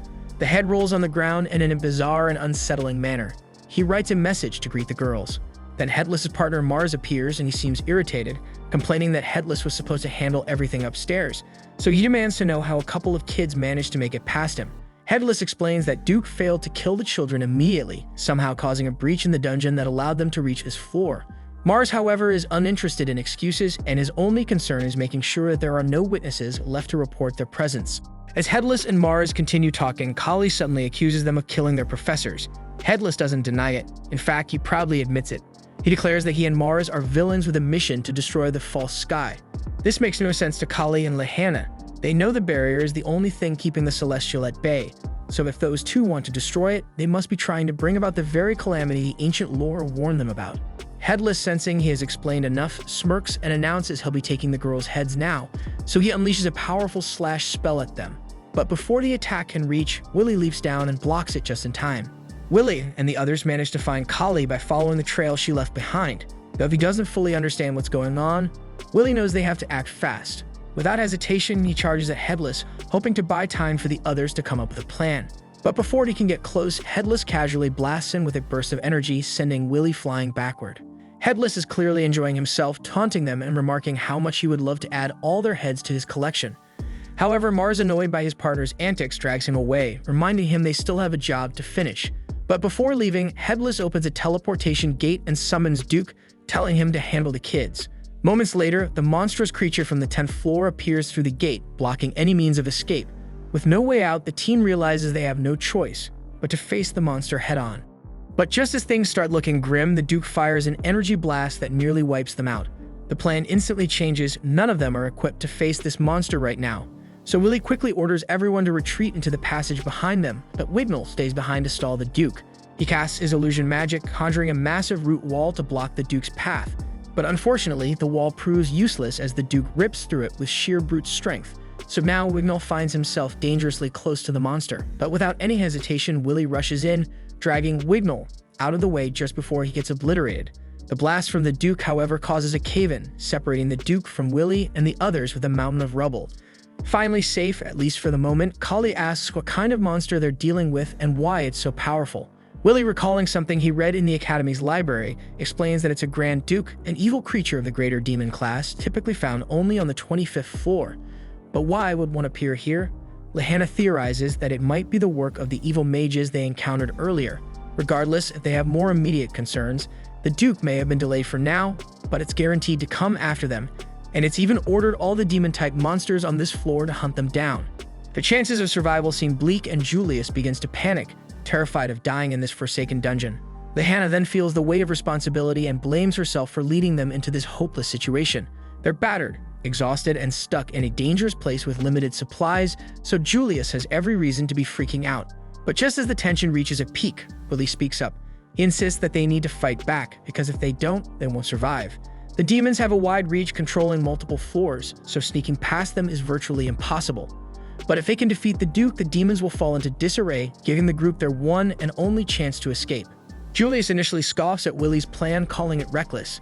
He doubts they can take down the Duke on their own, but Willie insists he has a strategy in mind. Willie makes it clear that he won't force anyone to join if they don't want to.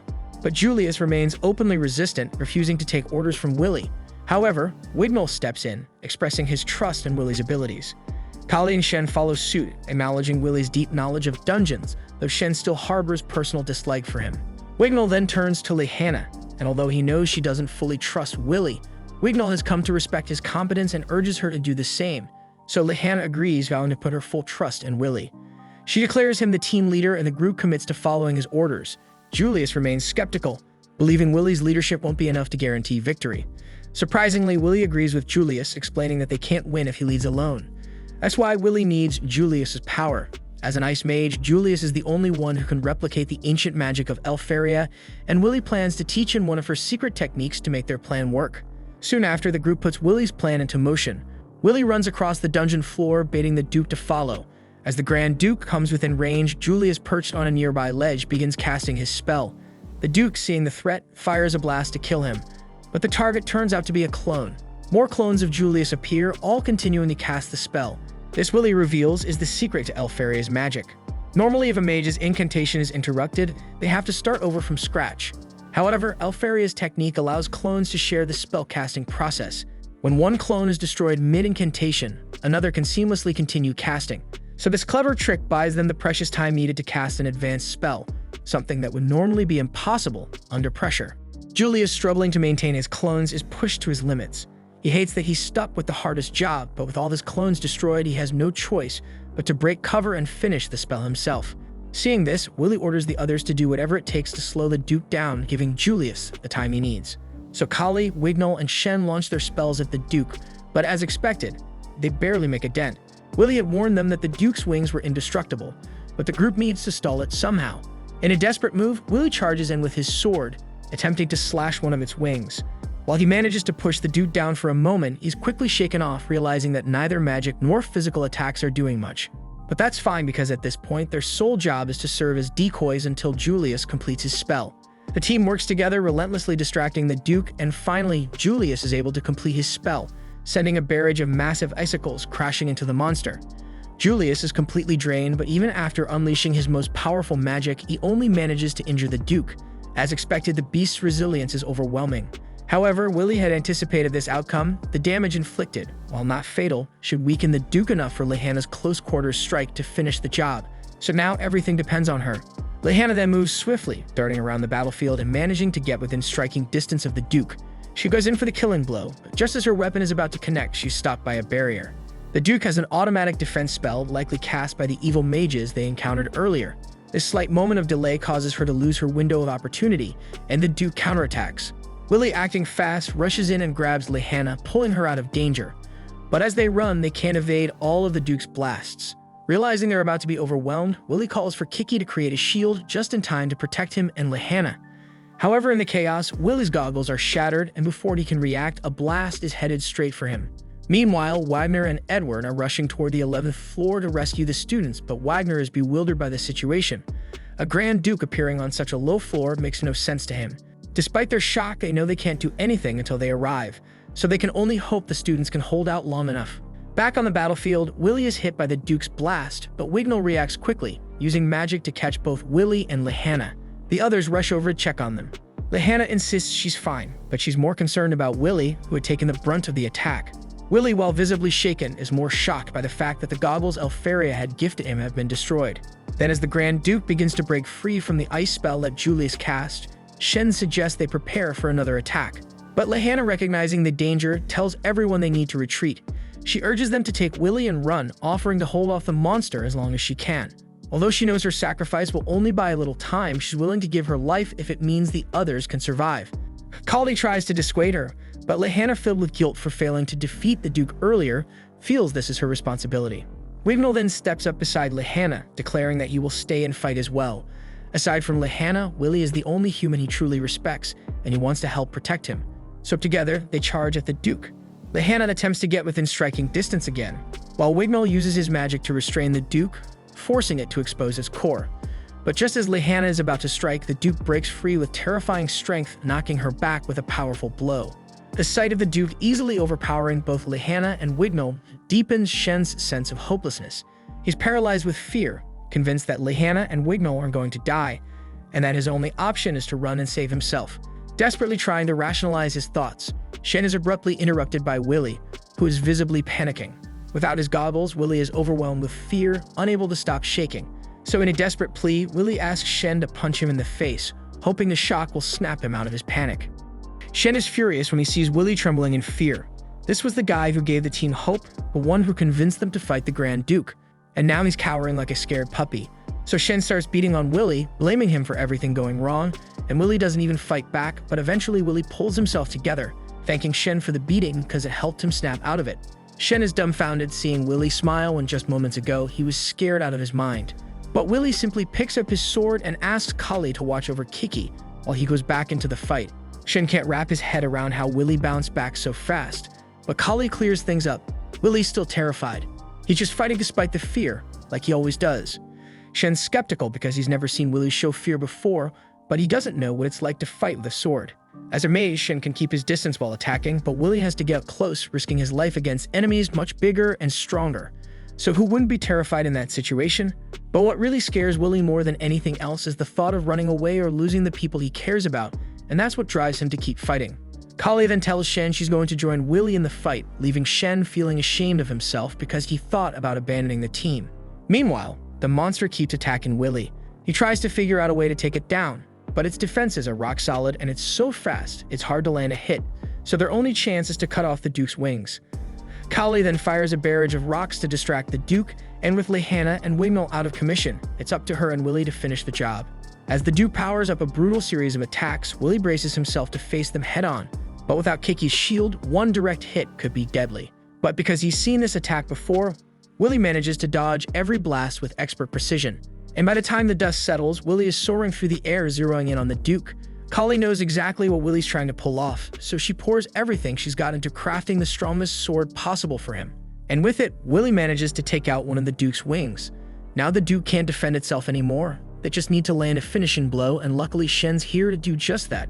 He rides it on his guardian, playing the perfect distraction while he chants an advanced spell. Once he's close enough, Shen unleashes the Inferno spell at point-blank range. But even that isn't enough to finish the Duke off. If a wand and a sword can't bring this monster down, Willy's running out of ideas.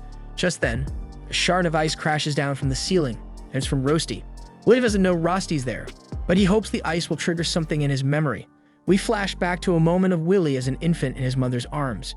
She had always believed that Willy would one day unite the power of the wand and sword. Suddenly, Willy gets a spark of inspiration. He rushes to grab his sword and yells at Shen to shoot some magic his way. Without hesitation, Shen does as told, firing magic at Willy. Willy slashes through the magic, letting the energy flow straight into the blade.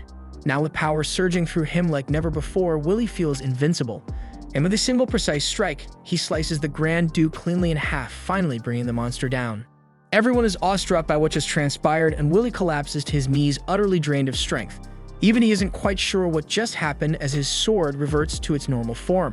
Wignall is overjoyed that Willy has defeated the Grand Duke, but he doesn't get to bask in the moment for long because soon they're surrounded by hordes of evil sentinels and guards. Wignall quickly realizes they must have rushed over after hearing the Grand Duke's death cry, and Lehana notes that this is really bad because they have no strength left to fight. Then while the professors are rushing to help the kids, one of the sentinels lunges at Julius, and Wagner realizes they won't make it in time to stop the attack. But suddenly, a powerful spell obliterates all the sentinels and guards in the area. Willy recognizes the spell as advanced annihilation magic and wonders who could have cast it. His attention is drawn to a group of people, and Shen is stunned by the wand their leader is carrying. When the leader reveals his face, both Wagner and Edward are utterly floored by his identity. It is none other than Aaron Mysterious, the former king of Magia Vanders, and as Willie explains, he is the wielder of the strongest magic wand. Willie is puzzled, wondering what Aaron is doing here and noting that their group has deep dungeon equipment, likely returning from an expedition. Aaron then announces that he has bestowed the blessing of light upon those who stood against the darkness of the dungeon. He commends them for their bravery, and the students relieved to be saved bow before him. Even Wignall, though an elf, shows his respect. All eyes are drawn to Aaron, but Willie focuses on the small man standing beside him. The little man approaches Willie and, with a knowing look, remarks that he's surprised the sword is still alive. He asks for Willie's name, and after Willie introduces himself, the man introduces himself as Finn and reveals his face. Later, we see the two shady men from earlier relieved that they arrived just in time to collect their goods. Mars, holding a sword, mentions that they wouldn't have been able to snag it if they'd been chased, and adds that he'd rather avoid running into that group again. Headless then chimes in, saying they've completed their mission and can now celebrate with a party from hell. Later, the chaotic events at the all-student praxis finally come to an end, leaving behind 11 dead, all of them professors from the academy. Thanks to the quick actions of the surviving professors, none of the students lost their lives. Based on witness reports, warrants have been issued for the culprits, but no real leads have surfaced yet. For now, the survivors are resting as the academy has temporarily closed, and we also find Willie and his friends resting in a medical room. Shen, still puzzled, wonders aloud who those creepy guys were, but Wignall, equally clueless, notes how insane they must have been to murder so many professors. Kali, also still in disbelief, laments that Professor Bruno and the others are really gone. Julie is clearly shaken, ponders what would have happened if Aaron hadn't arrived just in time to save them. Lehana speaks up, reminding them that they should be grateful they survived at all. She admits that when she formed this party, it was to gain recognition from the tower, but she unexpectedly discovered she had a better eye for people than she thought. With a smile, she thanks everyone, right before her stomach growls loudly, ruining the heartfelt moment. Kali laughs and hands Lehana an apple, and she takes it gratefully and immediately asks for more. Kali obliges, feeding her one after another, until Lehana devours all but one. Kali then teases her, saying she never knew Lehana was such a glutton. Lehana embarrassedly denies it, explaining that her magic is to blame. She elaborates that her magic drains a lot of physical and magical energy, which is why her energy consumption is worse than the average mage. She insists she's not just a food-obsessed knight and hopes the others don't think less of her. But the rest of the group finds it hard to believe, and Kali jokingly dubs her the Hungry Knight. Shen can't believe that Miss Perfect has such a big appetite, while Wignall mentions that even he found it hard to believe when he first learned about it. Willie, chuckling, adds that while he considers himself a big eater, even he can't compete with her appetite. Lehana then shifts the conversation back to the main issue, and as Kali peels the last apple, she commends Willie on his judgment and bravery during the last battle, and says that they would have been annihilated without him. Willie, clearly uncomfortable with the praise, brushes it off, saying they only made it through because everyone worked together. Julius, however, chimes in, agreeing, but also pointing out that they almost got killed because of Willie's bold plan. He admits that at one point he was so scared he couldn't stop shaking. He adds that Willie's plan put a huge burden on him and that it was incredibly reckless. But before he can say more, Kali shoves the apple into his mouth, nearly choking him to shut him up. Shen then turns to Willie, asking about the mysterious power he used during the fight, and Kali, still curious, mentions how incredible it was, so much so that it made her hold her breath. Lehana adds that it seemed like Willie's sword had somehow contained the spell, but Wignall is certain it wasn't just an enchantment. Lehana, not entirely sure, wonders aloud if they can even call it magic. Julius, now able to speak again, says that Willie should have told them about this power earlier, since his secrecy could have put them all in danger. But again, before he can say more, Kiki, annoyed by Julius's tone, scratches him with her paws, and Shen urges Willie to answer. Willie, looking a bit lost, admits that he had no idea he possessed such a power. He explains that his mind went completely blank during the moment it happened. Kali suggests that maybe the professors might know something about it, and Lehana agrees, adding that they should definitely ask them since it felt like something extraordinary, not just a typical magic phenomenon. Willie then remembers the small boy named Finn from the expedition team and wonders who he was. Wignall quickly figures out he's talking about the supporter and suggests that Finn might be from the Finn tribe. Lehana, thinking back, says she's read about them in the literature the House of Owenzos keeps. She explains that although the Finn tribe can't use magic, they've accumulated a wealth of knowledge about dungeons over generations. They had a contract with the tower since the time of the Mage Queen and act as guides for dungeon explorers. People even say it's impossible to venture deeper into the dungeon without their help, and we then see Rusty listening in from outside the room. Willie, still thinking about Finn, wonders about the strange feeling he had when they met. Later, we see Finn meeting with Cauldron, and Cauldron greets him, remarking that it's been a long time since they last saw each other. She asks how deep he ventured into the dungeon this time, to which Finn responds that he made it as far as the 49th floor. He adds that Aaron really pushed him to his limits. Finn then shows her a sword they retrieved from the dungeon called the Mage Slayer. He explains they came across it after battling a group of shady individuals on the 40th floor. The encounter was intense, and they lost 20 high mages during the fight. He stresses that these were no ordinary opponents, so they couldn't afford to hold back. He then speculates that the Mage Slayer didn't appear naturally in the dungeon, and that the people they fought were likely running experiments down there. Cauldron listens intently, realizing he's suggesting someone created this weapon by combining a variety of rare materials, including those only found in the deepest floors. Finn further reveals that Aaron has tasked him with returning for another survey, but for now he leaves the analysis of the weapon in her capable hands. Cauldron apologizes for placing such a burden on him and muses that there are definitely some nasty characters working behind the scenes. Finn urges her to be cautious before shifting the conversation. He then asks pointedly why she didn't inform him about Willie. He remarks that while wands fall under her jurisdiction, swords are his domain. Cauldron then responds that Willie is a student of her academy, and though he's obsessed with wands above all else, his true goal is to climb the tower and reach Vander's. Finn sighs, clearly perplexed, admitting he's never heard of a sword aspiring to become a wand. Cauldron agrees that it's highly unusual, but she believes this unprecedented situation might give rise to something new and impactful. Hearing this, Finn concedes, agreeing to let her handle it for now. However, as he departs, he adds with a sly smile that he'll be meddling in Willie's affairs as well from now on. Next, we see Willie back at it, practicing with his sword, and Kali can't believe he's training so soon. She points out that everyone else is still too banged up to move, but Willie tells her he just couldn't sit still. He admits there's a lot he doesn't understand yet, but he has to keep moving forward because there's a place he's determined to reach. Watching him, Julius wonders what kind of body Willie has, then jokingly asks if he's secretly a dwarf. Windmill then shoots him a look, warning him not to call Willie a dwarf, especially since he's the sworn friend of an elf and a warrior deserving of respect. Lehanna also chimes in, saying Willie's simplicity and dedication are what makes him strong. Then suddenly, Shen shouts at Willie, demanding a fight. He jumps down, immediately wincing as his injured body protests. Kali quickly scolds him, telling him not to even think about fighting in his condition. Shen, being as stubborn as ever, refuses to listen, saying if Willie can move, so can he. Willie, however, urges him to rest and focus on healing. But Shen doesn't back down, reminding Willie that he promised they'd have a proper fight after the Grand Magic Games. He challenges him to keep his word, adding that someone who can't even beat him has no chance of reaching the tower. Hearing this, Willie reluctantly agrees to the fight. Shen then hurls spells at him, but Willie skillfully dodges or deflects them all. Shen keeps attacking, refusing to back off. But just then, Professor Wagner strolls by and catches sight of their unsanctioned duel, and the moment the students see him, they scatter and make a run for it, while Iris watches from a distance, keeping an eye on Willie. 2 months pass after the chaos of the all-student praxis, and the students finally return to their classes.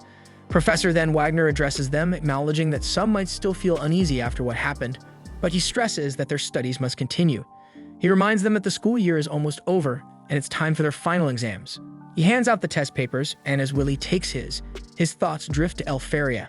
He knows that once he graduates from the academy, he'll finally get the chance to see her again. This was the final episode. Subscribe for more anime recaps.